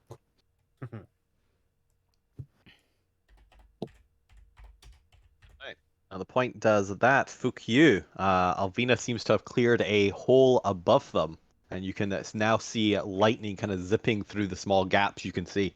What would you like to do? So as giant eagle, in this like little tunnel, he's essentially just wriggling his way up. Pushing 'cause I don't everyone forward. Yeah, because I don't want to drop it just yet, because I might be able to fly A through bit the up at lightning. least, yeah. Yeah. So yeah, fuck you would use as much movement as of his 80 foot that he could, trying to wriggle up. I mean, probably be half down to Well, I'd say that the wriggle up might be your land speed, right? yeah, Which is 10. and yeah. In that case, might drop it. It's just for this like one move, because I don't think you can really spread your wings in a tiny hole. But Alvina's mined with a sword. Yeah. Oh, and you I are think it's an squeezing actually as well. I've just realized. Yeah. You're at like 2-foot movement. Yeah, less than. Actually, probably wouldn't even be able to move, would I? Yeah, Just he's like halves it and then halves it again. I think you're at 0. Yeah. In that case, yeah, fuck you. We'll drop eagle form because I think it's my action to drop it. It should just be a free action. I think if yeah, it's because Well, dropping I imagine it's dropping a just a You just have concentration. to drop Surely. concentration. Yeah, dropping concentration Okay. I think is free. Yeah. Yeah. Fair enough. So there's at least that. Yeah, so dropping concentration on that, and It's something fuck- that was a wild shape. yeah. Oh, Fuck you will then start climbing up. I've got. So it's 30-foot half down to 15, and he'd probably dash that as well. I've had I an don't idea. think I've got bonus dash. I've had an idea. No. It's stupid and it requires polymorph again. Okay. Okay. So you know how electric eels work? Yes. That they can, weird enough, breathe air, so you wouldn't die, Mm-hmm. and basically can act as a conductor. We could hold you as an electric eel and use you as an earthing rod for the lightning and probably have a edge against it. Maybe.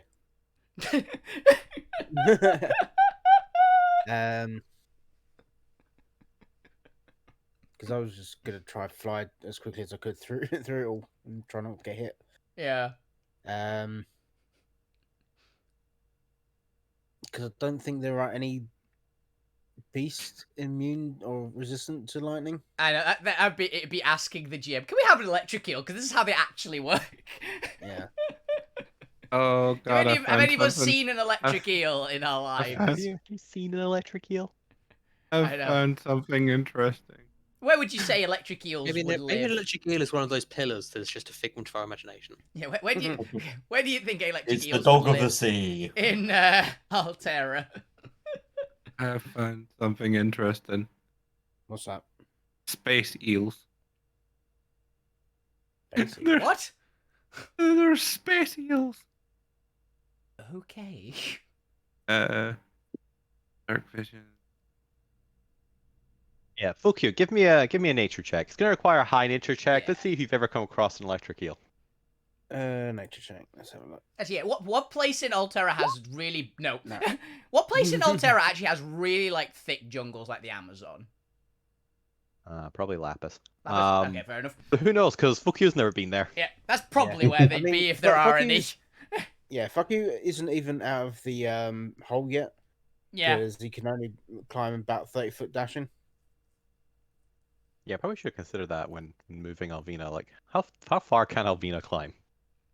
If I make athletics checks, she can go a significant. I think, with athletics, she can move 90 total if I pass both of them, because you can do the athletics to move at full movement speed if you get a good roll.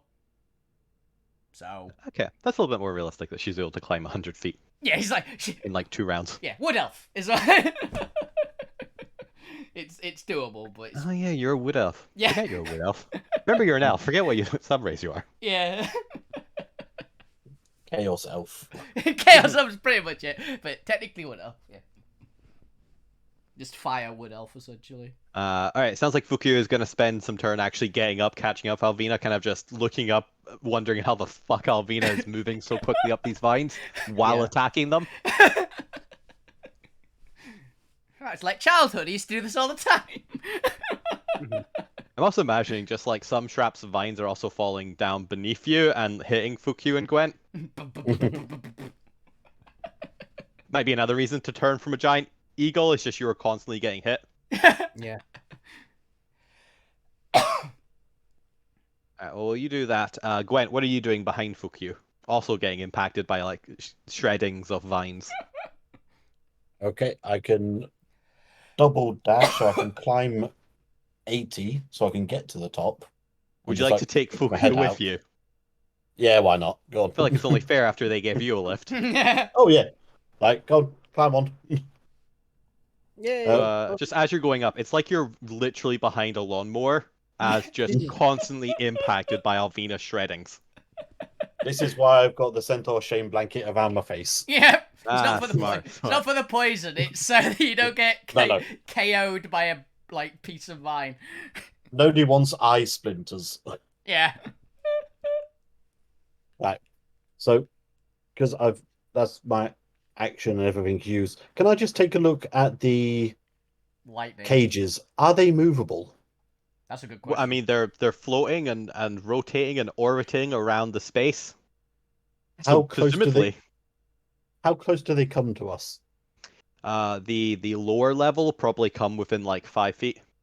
Oh, really? Okay. Ooh. Okay, I've Yeah, got a they're stupid similar to idea like for. the meteorites and their ladders. Hmm. They're clearly like ferrage cages as well. Yeah. I've got a real stupid idea for next turn, but that's next turn. To note, they're kind of orbiting like around like a pole. They aren't like going up and down orbiting. They're only orbiting in their horizontals. Okay, cool. I can work I with that. mean, yeah, I wonder if they're acting like Faraday cages. I was wondering that, yeah. I assume they are. I'm going to assume they are. Yeah. How does the pole look? Does it look particularly, robust, or does it think you can To clarify, there pull it isn't off? actually a physical pole. They're orbiting as if orbiting around a pole. Okay, so they can be moved easily then. Yeah. They just I just wanted to note they aren't like flowing up or down. They're only floating left and right orbit wise. Yeah, they're in a fixed orbit, it seems, around, say, like a pole of gravity, I'd assume. Yeah. Just to know, but they do seem to just be floating there based on like levitation magic and like kind of whatever momentum they were given. Yeah. Lightning does occasionally strike them and seems to just like disperse around the cage. And for some of you, particularly I think Fukyu, since they're more magic inclined, there does look to be Arcanite crystals on the cages, but I would require a perception check from Fukyu to determine what type. Okay. Perception. Could I help because I could at least see the color and tell them? Could I give them like advantage? I could just go. Yeah, It's I think that that's color. fair. It's Yeah. that color. Yeah. Okay. Cool. Right, you So- can at least describe some details for them. Yeah. My plan is to grab a cage. 16. Everybody jumps inside. I summon Celestial. Celestial just tries to bomb fly across it. They not look bad. to be purple Arcanite, so Void Arcanite. Okay. So they've somehow got some purple, like Void Arcanite. That's what the ship uses. Yeah, it teleports, right? No, just not teleport. It's just like moves through like space and that. Yeah, I mean sometimes it can teleport. If you got a lot of it, I think you can. Okay. You think there's enough there? It doesn't look like a lot, does it? Little bits. No, there's just little stones. Okay. I think it's just enough to keep them like floating. There's an idea. I didn't know how to use it. Never mind. I don't know. Oh, there's a cool plan. Wait a minute. I don't know how to do that. I mean, Keep that nicking the my stones from the other idea- ones. Nicking the stones from and using them to help float up, essentially. But it's like I don't know how to make him do that. I mean, Do that My- naturally. yeah, my idea was similar to Gwent's and like everyone get in the cage and try move the cage. It's not a bad Yeah. idea.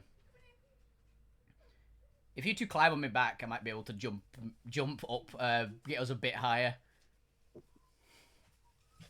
The cages appear to be like 20 foot tall, maybe like 10-foot diameter. They're quite decent sized cages. Mm-hmm. But they are floating, so hopefully it's not heavy. He hopes. What metal do they look like they're made of? That's a good gauge on how heavy they'll be. Whatever metal is really good for Farage cages. If you want to just Oh, great like conduct, steel? if you want a great Iron? conductor, silver. I mean, Yeah, maybe silver a Faraday cage is usually just like your Fancy. standard, like iron mesh or steel mesh. Yeah. Yeah, I'm gonna say they're steel. What's the old-fashioned music in the background? Alright, if that's Gwent's turn, Yep. the alien's already moved up half their speed. The cultist is gaining traction as he's now got a party leading him. Yeah. Let's see, the wizard needs to make another check to see if they can actually still cast. They did. No, it's lower than 15. The wizard is going to continue resting. The fighter can easily make that by default, I'm pretty sure, so that's fine. he's going to get 2 more up, but he's going to take the long way. The pirate gets the rest of the way with his ship, and is actually going to battle the artillerist and is going to ram into the hole provided by Alvina. Yeah. Let's Ramming speed. see. Ramming speed. The knight is similarly going to get 2/3 of the way there, like the fighter. And the artillerist is going to start setting stuff up, but needs to make a negotiation with the pirate. Let's see how that negotiation goes. It's a little rocky. They don't seem to be getting along. Yeah, fair enough. The paladin is still struggling. The poor paladin. I Shouldn't did. have wear full plate. Zormir, it is your turn. I feel like the pirate saying, "I don't like cannons. They sunk me last ship." Yeah. All you hand over your cannons to me, and then we'll talk. I believe the second time was when I asked for some help to and drain some energy away from Devil. Devil to try and empower them to make them a bit stronger. But it had little effect to bringing them to be more tangible. Yes, and this devil, a rare creature. How did you find them? Presumably they weren't just wandering about. Point. I Poke, poke. think this is on you, this one. There was this cult that were kind of worshipping it. I meant more the state of the devil. Were they were they they weren't- conscious? Were they alive? Were they just Well, they were alive, just in Cryo. stasis, yeah. A Kind of a stasis pod stasis that casket. had jumped in after being apparently eaten by the Titan Guts Titan originally some point in the past. They threw themselves into stasis after Being devoured. being devoured. Devoured by Titan, yeah. and this stasis machine? What sort of technology was that? What was the origin of this technology? Do we actually know that? I Don't think that's know. also an Indian. Was it? I have no idea. It was very similar to the technology of the Arc Table. Yes. Okay. To the point where you believe that the Arc Table may have come from whatever like destruction happened that all this stasis pod also came from. Probably from the same ancient society that built the Arc Table as well. But they seem to be Which we believe to be the Elysiums, from what we've been able to gather. They used a strange form of arcanite crystalline technology. Not truly arcane or artificery in the sense that you may know it, but a more technologically processed version. I'd also say make sure that they are never released. They were We quite entombed adamant of enslaving all humans and everything else. and everything else. We very much entombed them. They're not getting out anytime soon. Give them Again, we come to this we come to this coincidence again that the second time you saw the witness was again in the presence of this Elysium technology. Yeah. Is that incorrect? No. Yeah, the third time is going to make you admit something, which is very funny. But So I mean, how about that third time? the third time was when I was Yeah. showing off my skills when I was challenged by the fire giants. And I'm a very proud artificer. I don't take well to being Belittled. belittled on my skills. And I maybe got a bit overzealous and showed them how good I am an artificer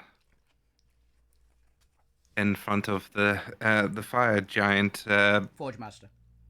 Mortimer. Forge What was Master. it? Forge Master, I believe it was. Forge Master.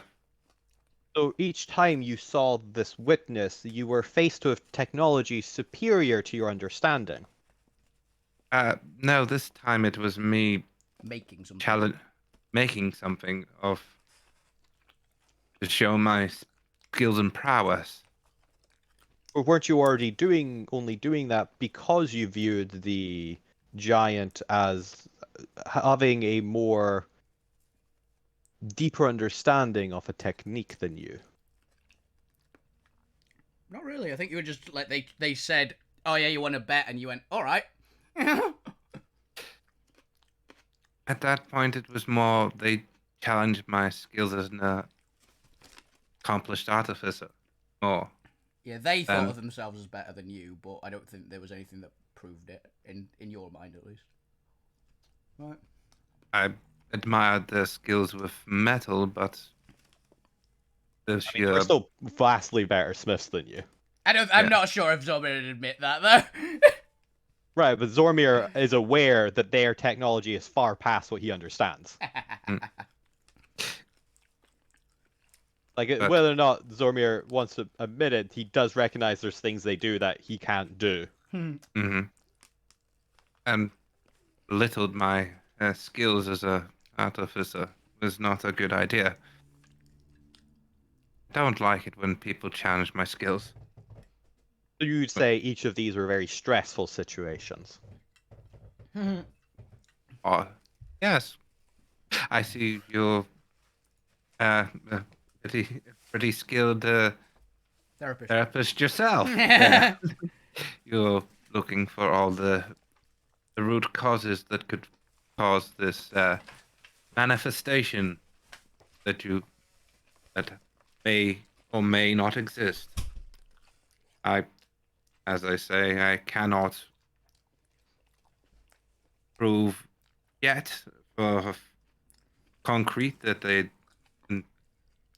but I do believe that I didn't idly build this ad or conjure it from that because I haven't quite understood all of the arc table to build or force it to build these things.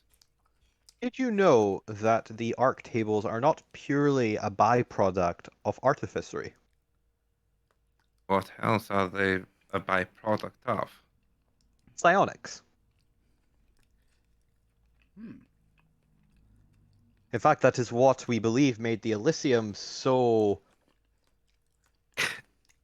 Formidable. So advantageous in becoming the only Noid civilization to ever exist, albeit for a relatively short time, galactically speaking, is that they not only took the techniques of Arcane, but they combined the techniques of every faction.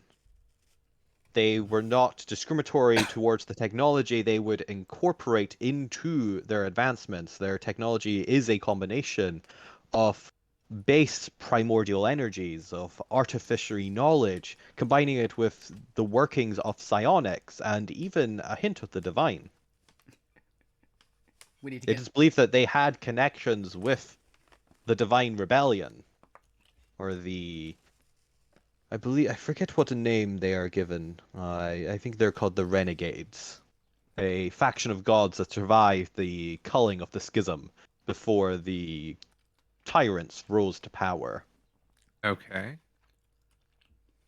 So We there also have are suspicions to believe that they may have been in contact by agents of the Arcanites themselves, wandering scholars who came to our world in order to investigate. There are hints and pieces, small articles written about them of wandering nomads made of construct crystal.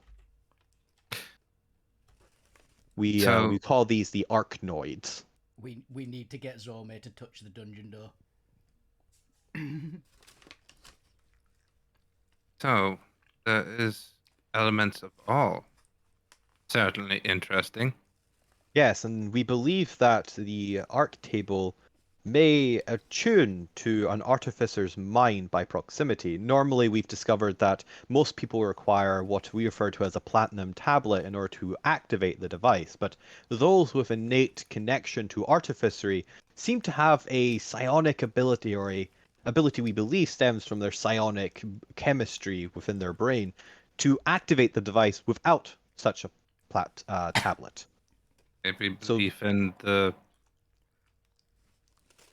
god of artificery. So as well. the question, Professor Zormir, you say you have one of these arc tables. Is that my understanding? Yes, on the ship. And do you use a platinum tablet to activate it? I don't believe I do. How do you activate it? Anime moment. Anime moment. Does he remember exactly how he does it, or does he just get wrapped up in his actual working with it?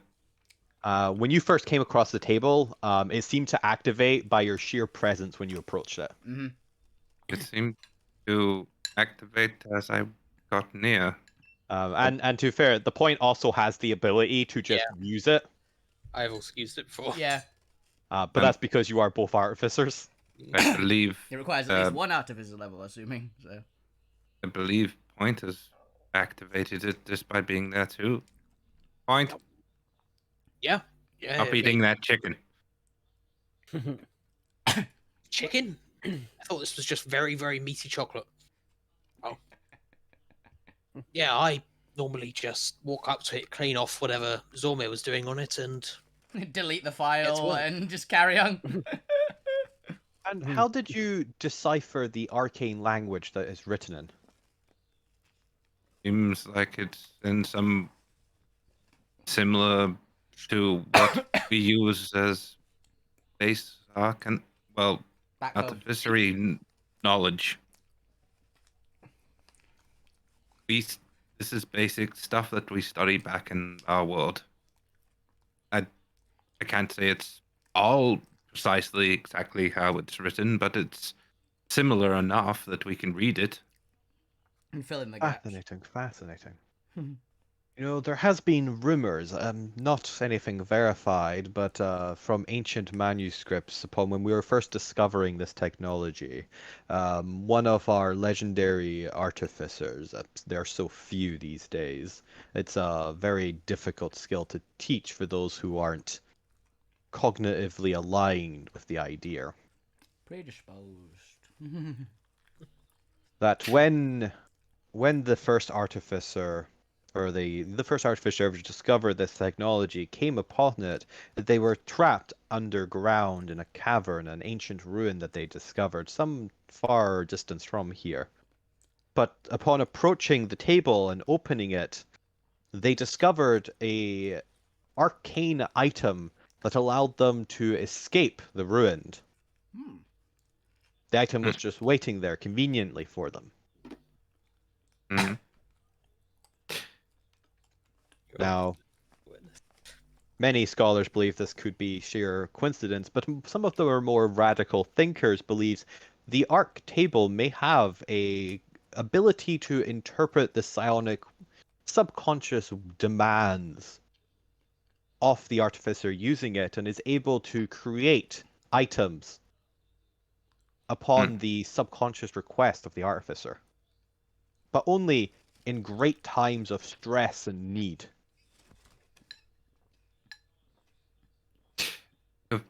Definitely given me something to think on. But I still don't know why an arc table would request me to destroy the Arcanites then. I mean, I get that if we took away the person who writes the rules and the baselines of magic in existence, then it is open to everyone to use. And Zormir, you mistake me. Can I call you Zormir? yes. I'm not saying the Arc Table has willed you to destroy these Arcanites. Merely that they have Facilitate. provided you the items that you so desperately subconsciously desired in the moment upon arriving in this new world with new arcanites you had never discovered. Clearly, a man of your profession would so desire a way to identify and understand these items, a way to locate study material. And Certainly. that, as some consequence of the stress and psionic nature of the table, it has allowed your mind to subconsciously conjure your own deep desires. I want to beat up all the Arcanites. Apparently, you've had a long ingrained need to beat up the Arcanauts. Become, I suppose it does sort of tap into be the best at artificery and master all forms of Arcanites and avert Who am I to say upon the resist- secret ego of a man? No, you'll need to leave that one for someone more skilled in this the study of analysis than myself. I simply want to highlight possibilities and context that I have with my own knowledge and maybe shed some possibilities upon the situation you find yourself in. Well, we could be possibly manifesting these egos, almost, to help us in times of stress. Certainly It is fascinating. something that I must at least consider. After all, would you consider your party to be cognitively stable? Oh, Some of us. I mean, Name Pans, one! Pans whatever Lou is up to right now. Me. You I are mean- paralytically scared of everything. I don't think that's cognitively stable in itself. oh, I Louis would just looking up, having disagree. eaten a bunch of the points food. he's just This is pretty good. Zormir is laughing uncontrollably, like he's been cast hideous laughter on him, and he's just. I've never laughed so hard. Wow, thank you. Zombie just had the experience of someone telling him they're quite certain that that pig just flew. Let me just see. DM looks at his notes. Have the leader of the rebellion gaslight the party. Check. Done. He's got his own bingo book. Yep. Oh, I mean, everyone at this point should have a bingo card for every episode to see what happened. I don't think I think I'm the only thing, along with some of the other parties' good-natured parts, helping keep this group somewhat sane and not becoming. I've had this term running around. Murder hobos? Ha! Quick covers his mouth. Like spews tea everywhere. And the scent of just killing everything and anything in the way between them and loot or glory or. I mean, Or dinner. Alvina can. Dinner. Well, food apparently for Alvina. I'm sorry, but point, if you don't finish this, Alvina will definitely help you clean this place up. Oh, good. I didn't want to leave it to that poor sod who brought it all up here. After Yeah, the I thing, think it's like, Alvina I'm is going to- starving. I- He just eats everything. I think once we're done, this event's done, Alvina will see this and probably ask for more. Oh, nice. You got a small portion point. Nice. But yeah, it is indeed a possibility that something may have manifesting between the worlds, but I can't entirely shake it off. It might be something. I mean, if there is something to it and I can prove it, then I would hope that you'd be amicable to actually seeing this as well, or experiencing. I am open to the idea, but let us move on to the second of these apparitions. Who was the second? What do you call them? Pillars that you saw, or that your group encountered? This is where the point could step up if they want. Because No. the point knows who the second one is, but I'm not sure if Zormir does. Oh yeah. I'll see if Zorma brings it up. Hmm. To Zormir's was knowledge, it? I think it's Cat. Was it Cataclysm or was it? Well, that was no. Who was it then? Oh, I must be imagining things. Sorry. What do you mean, imagining things? Oh, We'll find out on the bad point choice. turn. Yep. As we go back to the contest below. Because you're gonna get a Round therapy 7. session now. You're getting Um, grilled. Okay, Gwen, beneath you, you hear the ruckus of flesh slapping against rubbery hide.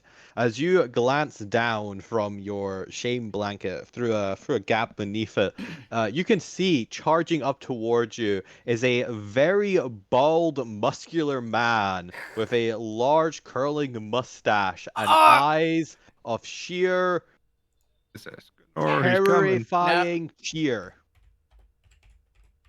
Now here he is. Ah, He There's is no- charging up towards you with a massive Oh, grin him. across his face. What would you like to do? Yeah, Escanor has hair, I believe.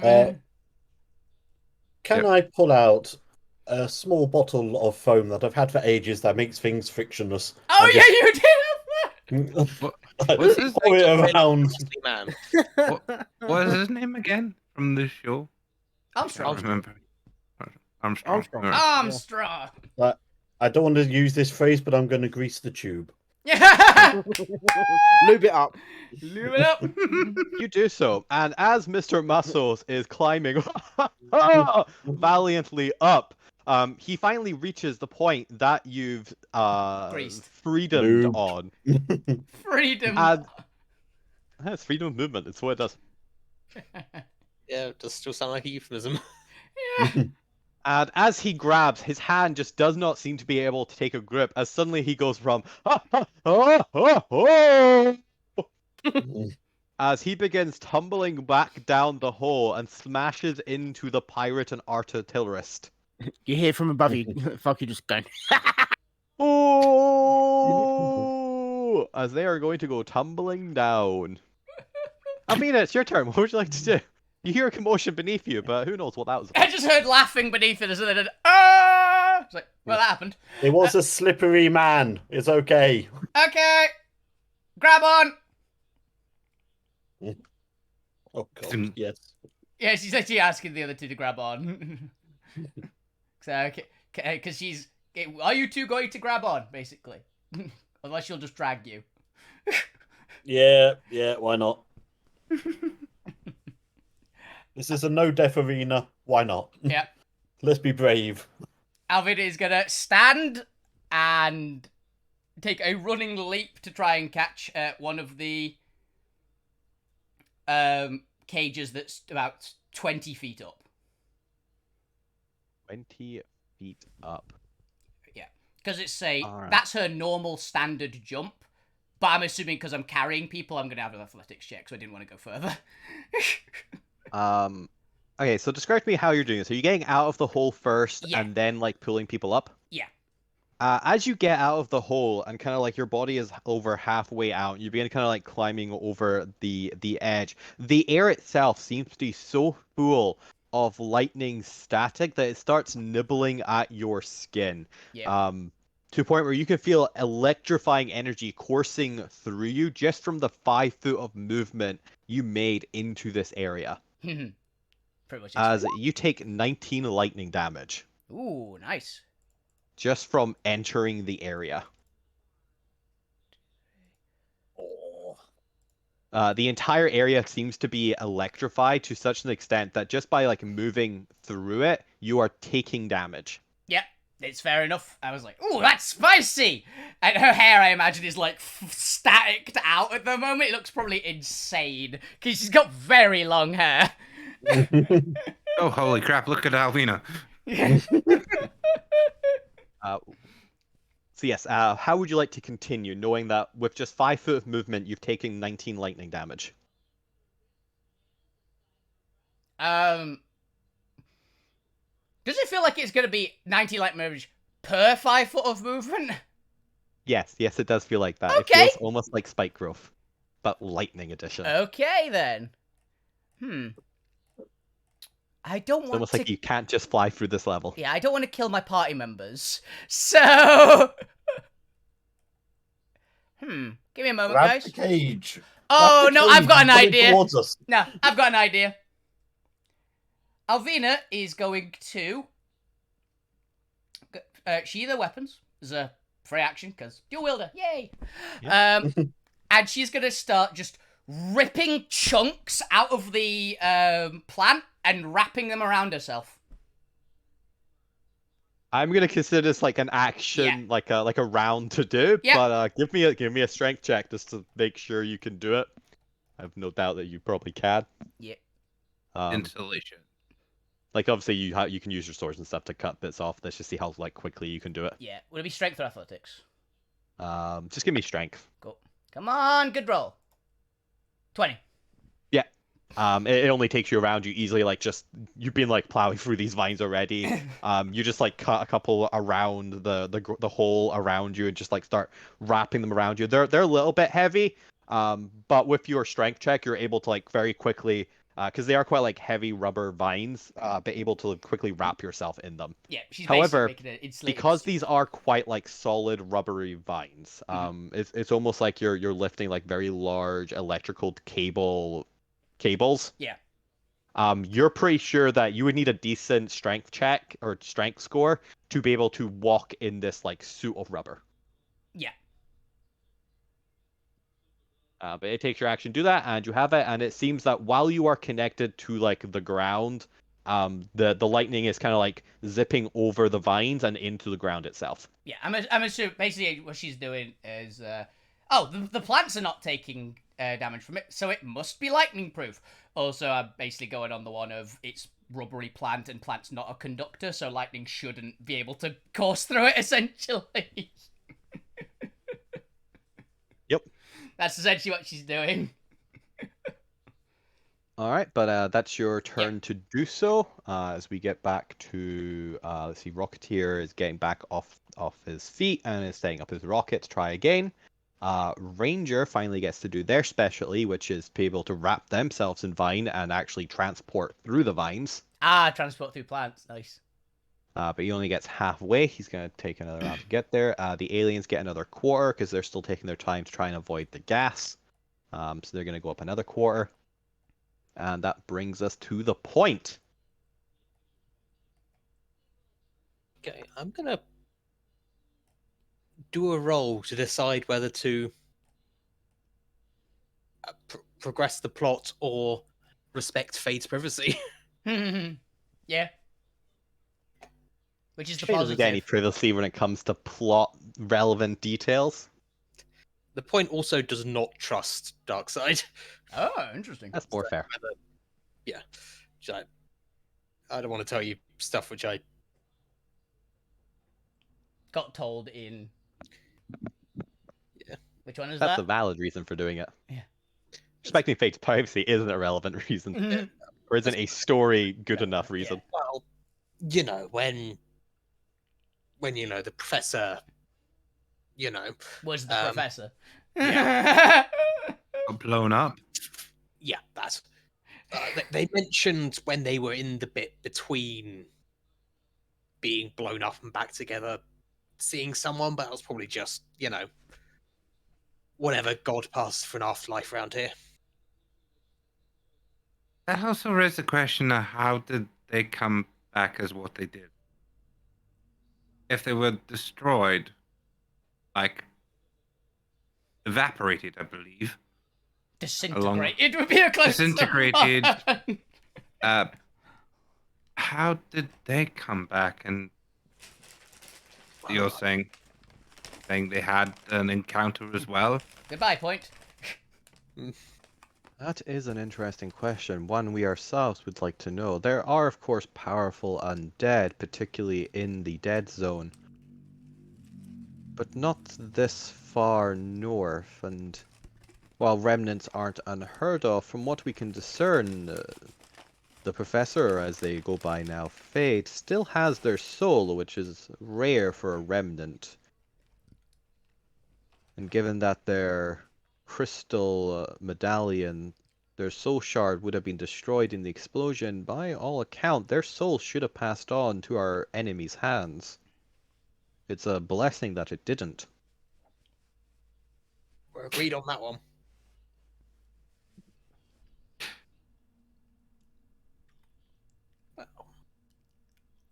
They did challenge me a lot as well, them. They seem to be very pro-rebellion. As they should. They're one of our finest agents. And still Insight are, if check. we can... Yeah, go ahead and make an insight check. Is it R?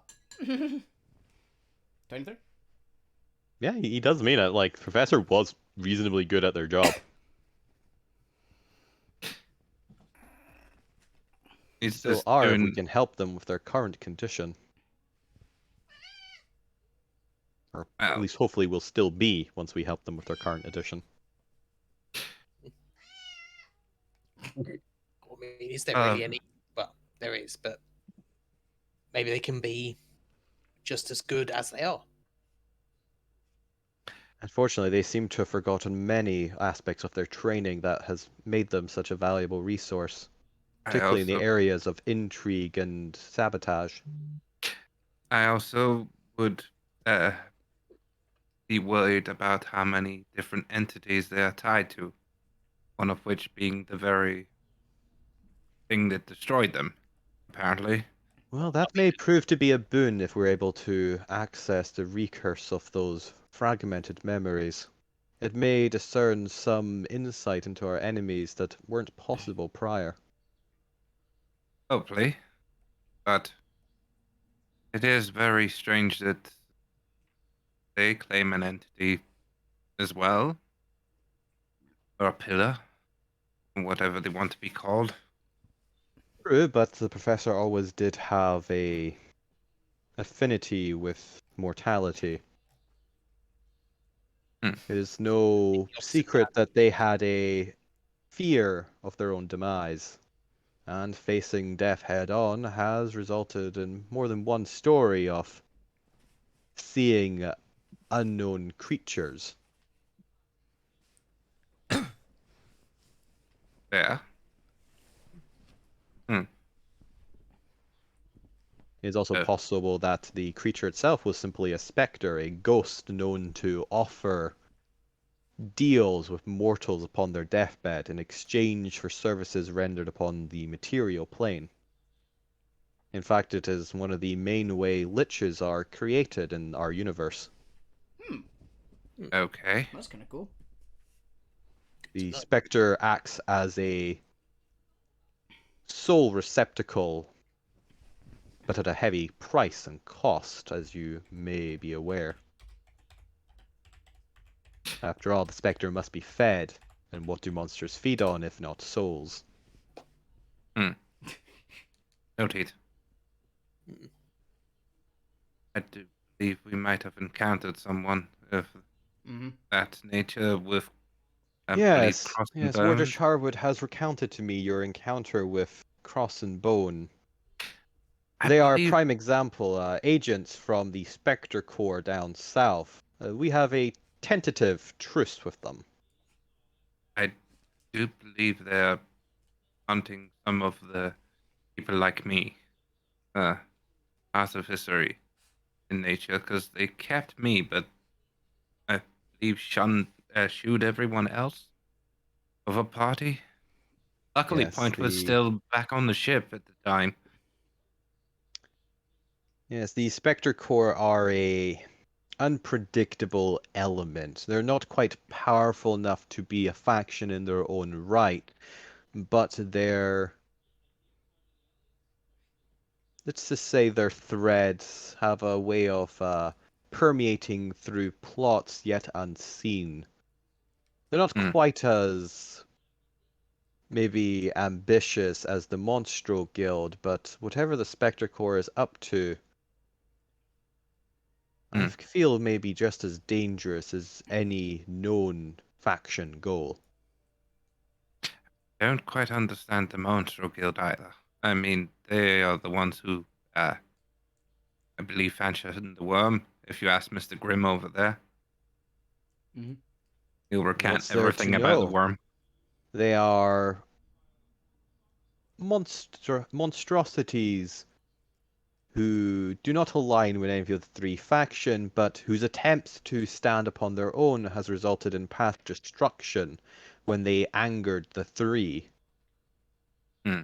The fact that they have been able to rebuild so quickly after their near complete obliteration shows a tenacity and resilience, but also a care not to trifle in matters that have previously angered the big three. For now, they act as an intermediary. They are allowed to exist via the power vacuum that exists in the boundaries between the major empires. But I do feel that there is still a tentative mistrust between them and the other three. I think that is a valid thought, considering Mis- the implementation of a army of worms. Yes. Although that mistrust also allows for unusual bedfellows. They provide us with a back door to gaining technologies previously impossible other than via major risk.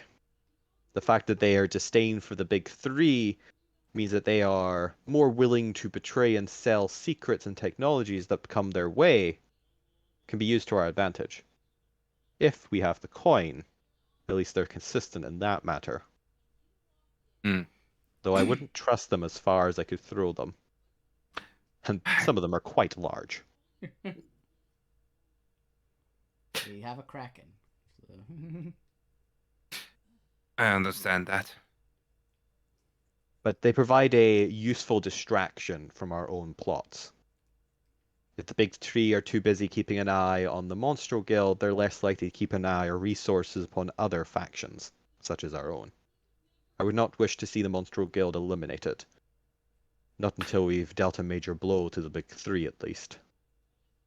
Noted. Don't So worry, I Greg, think we'll one get of you, a, actually.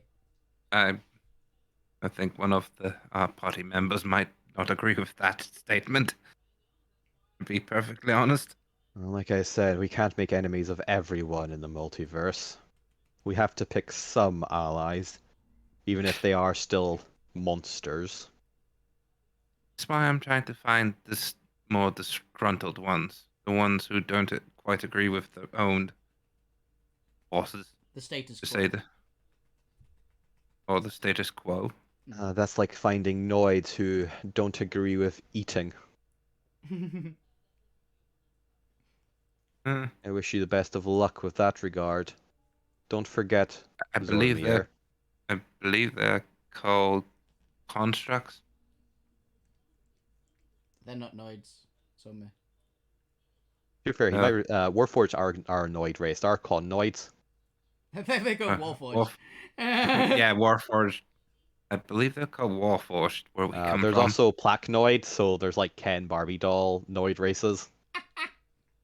Which you've discovered when you went to the mall to fight the T-Rex in the junkyard. Yeah, different campaign, but yeah. Yep. That was a fun one. Grognard threw one across the But sea. you see my analogy. Never forget, a monster's priority and relationship with a noid is primarily that of food and subsistence. Well, You if may be only able they to ca- find some very rare monsters who don't require devouring us, or who may not see the same thrill or joy in it. But it is an uphill battle, and you must always keep that in mind. If only they got stronger by devouring their own kin. Or If at only. least that enemy.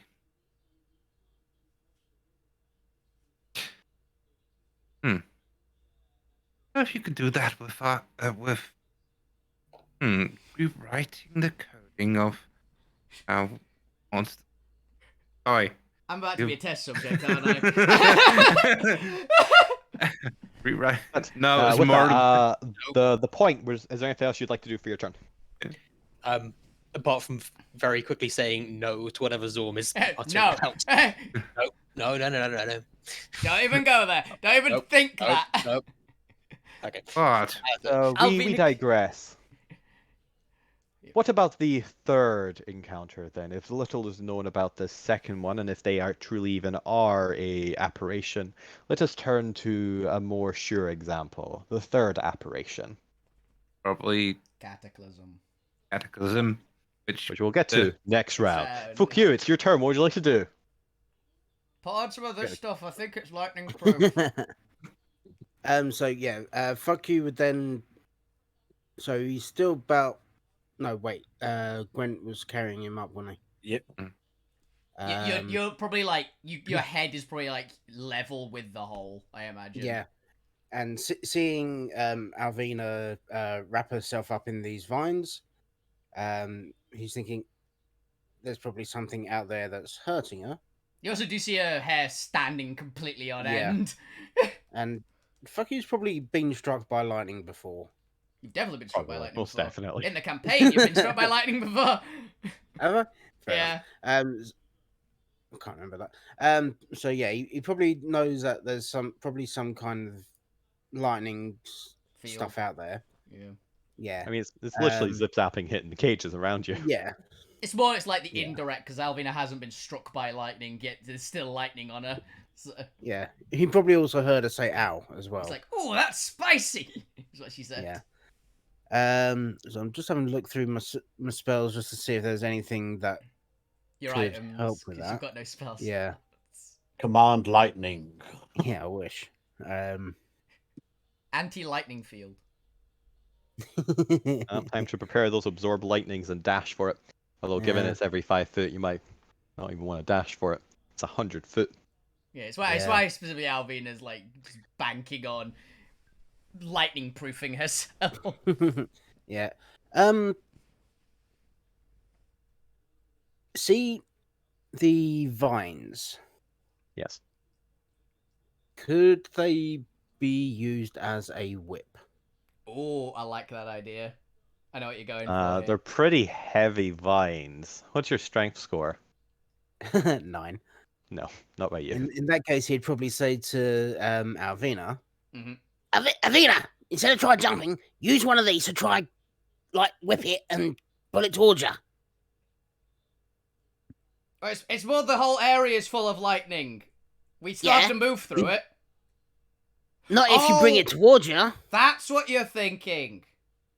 I like that. Well, I need to be up here anyway, so I think the wrapping myself in light is probably not a bad idea. Wrapping myself in vine is probably not a bad idea, but I'll do that. Yeah. and fuck you will give you a bardic inspo for that as well. Thank you.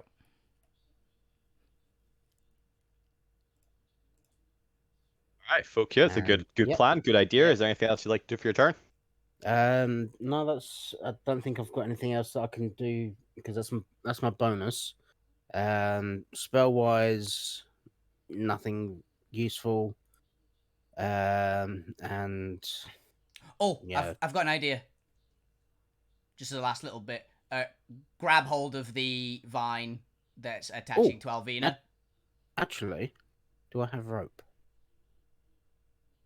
I don't have rope. No, you lost yours, actually. Yeah. Alvina has rope, but I like the vine idea more. But yeah, grab the thing of Alvina, because then you can, if Alvina grabs one and can kick off while we're all in it, then you can get a bit of extra movement, essentially. In theory. I mean, I'm thinking if you can bring the cage down to us, we can try get into it, and then I don't know. Yeah, if you know your action, you can just hold your action to like climb into the cage. Yeah, I'll do that. Because if you can technically go on Alvina's turn. Yeah, because if Gwent can like summon something to try pull it through the area as well, It may get destroyed real quick, but yes, maybe. otherwise, Can you do it more than once? Yeah. Then if one Otherwise, I dies, have the second we've got a second one.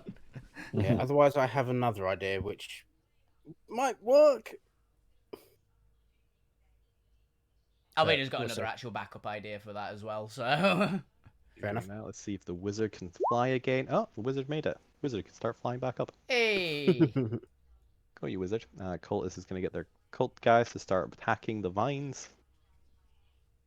Tim Let's roll get, world as if he poisons and makes it all pass out. That'd be very funny. Nah. Okay, 60. Alright, so fuck you. Are you holding your action to get in? I'll hold my action to get into the cage if Alvin is able to pull it close. Alright. Gwent, what would you like to do?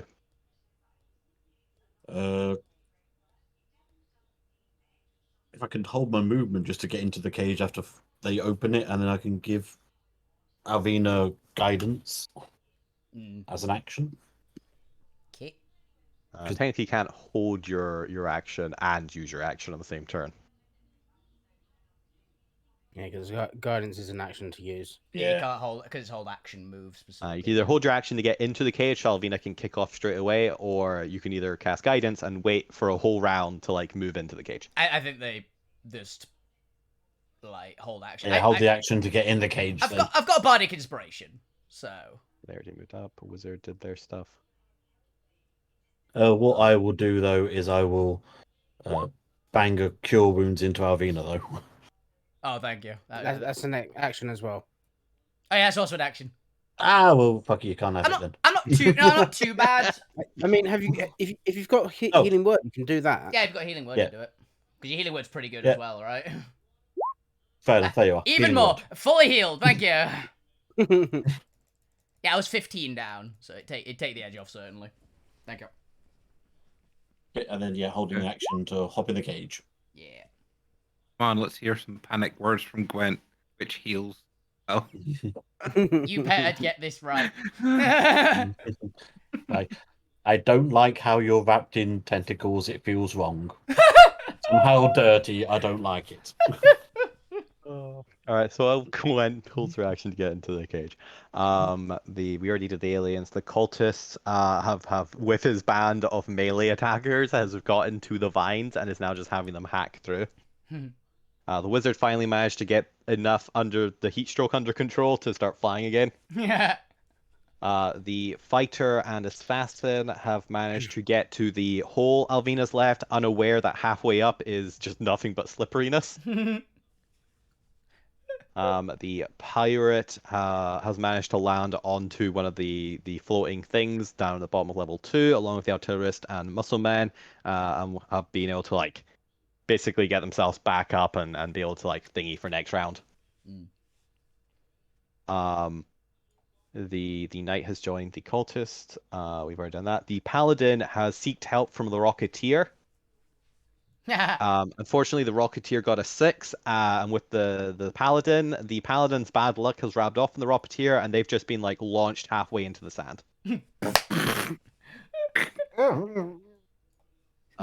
the rogue is going to do some fancy rogue shadow shifting shit, and is going to find the dark recesses of the vines. Ooh. It's a little slower than the ranger can do, but he does get like a third way up there if I happen to like melee attack it. And the gnome is going to go another 20 foot up. I am so nervous about what that gnome's gonna do. It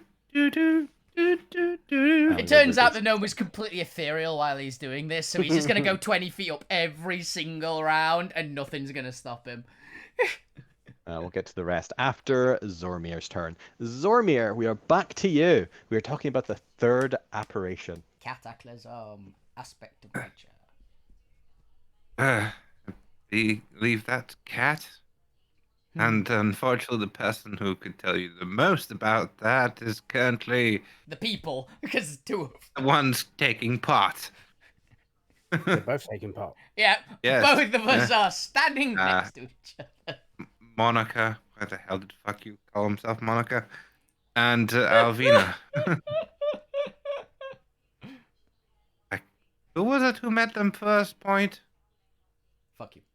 Fuck you. It must have been fuck you. Fuck you. Because remember, it was fuck you brought up the fact that she's really annoyed because she wanted to find you, but you don't sleep.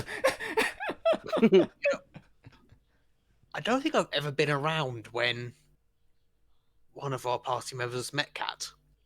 You were around, but because Yeah.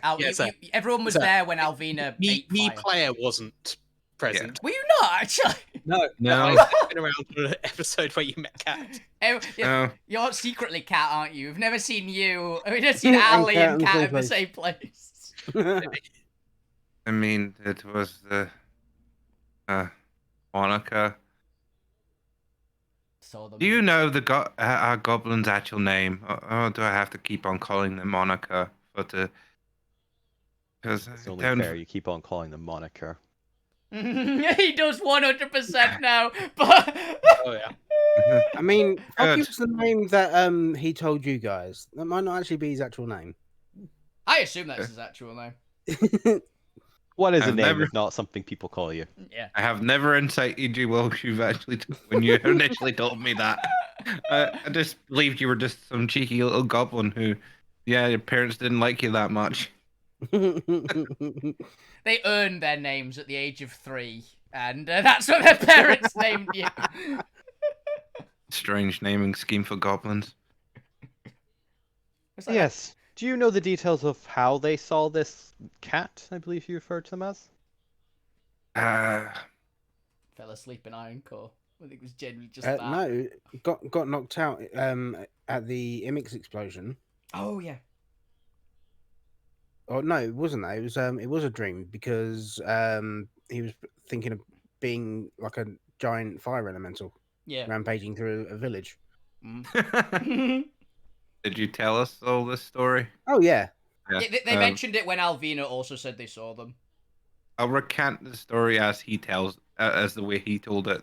So, Do you make a habit of considering every strange entity that transpires into your dream to be some apparition of a greater deity?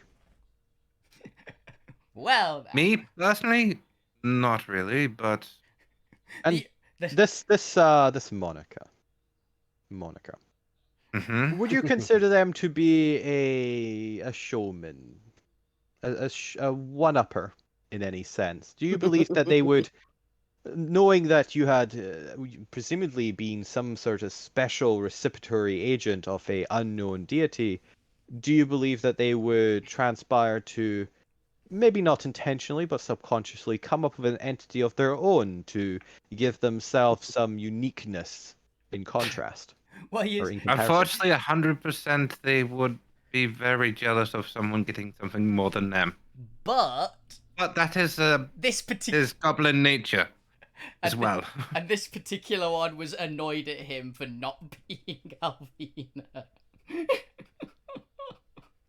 Well, And- yes, unfortunately, I don't think my credentials quite cover enough to diagnose that one. What inferiority complexes this goblin may share towards the elf, I cannot say. I don't know. Apparently, it might not be on the hit list board or something. You say this Monica considers themselves an agent of chaos. I think chaos is a concept rather than chaos. Yeah, considers themselves is a bold term. How would you describe the relationship with Alvina, who you also describe as a entity of chaos? Who tends to get the most limelight? Malvina. I mean, he is a bard, but Alvina does barge into things quite dramatically. Yes, well, I think we don't need a degree in psychology to understand that motivation, then, do we? I mean, fuck you is the least bardy bard. Yeah, you're the most roguey bard of all time. Yeah. My advice, Zormir, would be to, I suppose, keep an eye on Alvina's chambers, whenever this Monica is in a bad mood. No one's stupid enough to go into Alvina's room. I'm Fuck afraid- you's always in a bad mood. Yeah, Fuku's always in a bad mood, and no one gets. No one It wants. seems there may be some unresolved jealousy there. No, They're no, best she mates. did. The They're goblin best is mates, never, yeah. never not in a bad mood, and Gets on I better. would advise against ever going into Alvina's room. And they get on better than any But you other mentioned there was a second person who saw this cat. apparition. Alvina. Oh, I see. Convenient, that isn't it? She saw it when she ate a primal fire. I believe after eating Primal Fire. And was this after or before this Monica told Alvina that there was an entity, described the entity to Alvina, that they would see it if they entered a dreamlike state? Definitely after. Yeah, actually, you didn't mention it until, like, I said I'd seen her as well. It's like, oh yeah, she said she met you, fuck you. It's like, oh yeah, I met them before. They said they wanted to see you. Interesting. So when did you learn that Monica had encountered this cat? If they did not tell the party before Alvina saw them. When Alvina brought it up. I think it was. I think Alvina literally on said... the way to Bastion. Because I think Alvina literally said after they ate Primal Fire, oh yeah, they said they'd met you already, fuck you. I think was pretty much the bit, wasn't it? It was something like that. More or less, yeah. So you don't actually know that Monica did encounter the apparition before Alvina. Only that Monica says they already encountered the being that Alvina claimed to have encountered. I believe we didn't start discussing the pillars very heavily until most of us had met more of them ourselves. And then started to divulge Piece things together and tell each other a bit about each other's encounters. And would you consider Alvina and Monica to have any other afflictions in common? Yes. Anything that may result in them feeding into each other's imagination. Where do we start? That would be a very long conversation, but yes, there is definitely one I could say. The penchant for the flame. Apparently this propped up. So would you consider then that it might be a possibility that the two of them are only reinforcing each other's beliefs?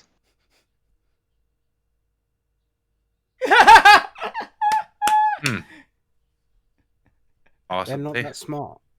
Possibly, but we're talking about a couple of half-wits here. Oh, I don't mean intentionally. I mean subconsciously. They are influencing each other. If you put two half-wits together, they make a whole wit. So somehow we're not connected to the psionics, but you're implying that we're connected to some great psionic illusion. Delusion, not illusion. Delusion. Delusion. As well. This is a weird and fascinating theory. We're insane. I'm just saying, do the two have any connection to the psionic primal dreamscape? Alvina does. Alvina does. Probably now. Yeah, Alvina does, but Fuck You hasn't gotten theirs yet. I mean, they're intending to become... Fuck You does have Sod Off. Yeah, Fuck You has... and that's how he met Morph as well, was by going like into the fugue dreamscape. Yeah, into the weird dream. Anyway, discounting that, let us move on then to the next apparition. Morph. How did your party come across this entity? We were all in a dreamscape. Well, you might have been, I wasn't there. You were there eventually. I mean, Fuck You told you guys about Morph in the Mirror. Yeah, And I believe we encountered them when we got here. I think Monica was the first one to find them in a mirror. I mean, it was where they were trapped. In the mirror cell whilst fighting the... what was it called? The Angsmos? The Ainsverse. And That's it. whilst being assaulted by the Einsmust. Yes, I did hear about that one. Tricky creature, that. I'm back. Yes. Hopefully we can deal with that one. But they It's encountered very this in strange a being hidden. dream. Yes, that's very strange being hidden by your own attacks. And dying. And dying to it. I advise against it. But before, because, we are coming towards the end of the round, and Core's 9, I think I'll actually wrap up around here. We can do level 4 next session. Yeah, I'm just gonna type in the chat. Level Lasso. 4. But, so to recap then, Zormir, you first encountered the first apparition while exposed to both a great deal of stress and uncertainty, but also the psionic imprint of a arcane device, a device in the possession of. You said you were making a void giant at the time. Was this for a particular purpose? To combat the Oni King. Ah, yes, in form of giants who we know have some relation with the primordials and other entities. You then discovered, we'll discount the whatever specter that the professor may have encountered, for we're not entirely certain if they are a pillar, as you refer to them as. But you encountered the next two cat and morph during, again, psionic episodes. During dreams. Dreams, as we all know, are heavily connected to the psionic network, to the ethereal realm. So may I propose then, and what these apparitions seem to be indicating that you should fight the major factions, is something I'm not opposed to, that you should destroy the Arcanites, from the sounds of it. And what other entity did they instruct you to destroy? Cat told Alvina to destroy the primal lords. Destroy the Primal Lords. As well as... Yeah, I think that was the first one, yeah. It was specifically the 5 great elementals. Was what. And this morph, did they tell you to destroy anyone? I don't think they spoke. Yeah, they didn't speak at all. They didn't communicate much. They merely helped us. They drew things. And let's say then hypothetically, the point. Are you aware if the professor said if this death specter informed them to kill anyone? I mean, it's death. I don't remember if it did. I think it was called the Reaper, wasn't it? It did. The I'm just Reaper. trying to remember if. For the player's sake, he wanted to destroy the gods. The gods. Okay. I mean, I was like, I cannot remember Because that. the gods control the soul cycle, which death doesn't adhere to. Okay. Which, given the point is kind of into the gods, I don't think the point would have got told that. Yeah, I could see that. So, not that I'm aware of, no. So we have apparitions wanting you to kill the major factions, all of which seem to relate to you in some sort of psionic episode. Now, would you have any reason to believe that your party may be the target of somebody of incredible psionic power? Low. No. Oh, The point is what you say, Drax. Drax didn't come into Ironcore with us. That'd be real weird if it was that. I He's on think the ship. Lou is the more noteworthy one in that particular case, isn't it? who? Autists. I mean, Lou hasn't pissed off any insanely powerful psionic entities recently. Not at all. Not even close to. I can't help but notice that none of the entities have told you to kill the Senate. Mm-hmm. They seem to be I'm seeing- directing you towards specifically the enemies of the Senate. I am seeing a Pattern. pattern here, and I mean, We haven't yet, to be honest, but it might be a coincidence. But it's a noteworthy coincidence. It is possible. I So mean, we have apparitions of a psionic background convincing and manipulating and controlling your motives to attack the enemies of the Senate. Now, I'm sure that, this is a little bit of hyperbole. After all, I would assume that for some unknown reason, your party, and specifically your group, has adhered the ire of the Senate so much that they would concoct this elaborate plot in which to beguile and bewitch you to control your motives. Quite frankly, it's almost cultish.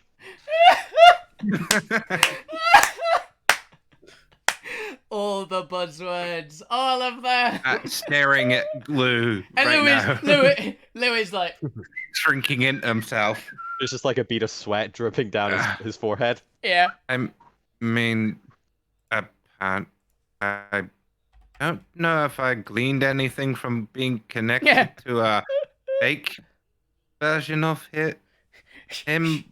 It was very weird. In the dreamscape, I had a split personality. One of my past, one of myself, and one somewhere in this haze of the conjured version of that very entity you say. But I'm not sure if it was the one from here. You just see Darkseid kind of just like wave his hand through the air and take a couple more minstrels. But anyway, I'm just brainstorming. I'm just hypothesizing. I just realized I've been sending all my emotes in the wrong chat. I'm sure it's nothing. I'm sure you can definitely trust these apparitions, these psionic apparitions you've been seeing. I need to make some psionic protection here. I'm starting to worry. After all, the idea that your party is being manipulated by some elder entity, I'm sure hasn't even crossed your mind. Yeah, I'm sure there's no possibility. Minstrel. Or Cocoa Shell. Cocoa Shell. Okay. Blue. This is definitely Blue's fault. Yes. Mr. Grimm, you need to do some explaining to us. Actually, I've just thought of something, which might be it. The reason we might have not had one that tells us to go after the if they are actual entities, this is just my thought, and not delusions from Control trying to fuck with us. It could be the fact that the one that actually wants the Senate be destroying is waiting for Lou to have a high stress situation that could happen in. What do you mean he's not in a high stress situation? He's literally been punted in front of his... Yeah, that's the thing. It's a high stress situation. It doesn't want Control to just look at it. Because every high stress situation Lou's had so far has literally had Control directly involved. Well, I can't prove you wrong unless we come across something that does tell us to go beat and destroy the Senate. And I feel like now that we might end up having to have some... How do we block psionics? The silver chain Alvina's got about 20 miles off. Silver chains. I'm going to have a word with Alvina to melt her chains down. Or headbands of shielding. I could probably hook you up, but well, now that I've got you considering the mental gymnastics of all that I must consider daily, it's quite hard being a leader of the rebellion going against creatures who dabble in such deep convolution that I swear half the time I think I'm paranoid. And yet, each time I get proven correct. It's truly bewildering life I live. I don't envy you. Oh, no, one day I'll have a good vacation, but until then. But now I have you understanding and appreciating some measure of everything I must consider when dealing with the Senate, and at least the primordials are straightforward, they are what they say. They'll smash and destroy, but you can see them coming. Yes. No, truly, it's the Senate that causes me the most trouble. The Divine are also similarly rigorous and difficult to corrupt, but at least they have a similar preoccupation. Manipulation. Yes, now that I have you considering all that, let's get to the meat of why I've brought you here today. Very well. I have a favor to ask of you. Yeah, you're back. And add it to the list. Okay, with our own volition, but continue. Yes, you would believe that.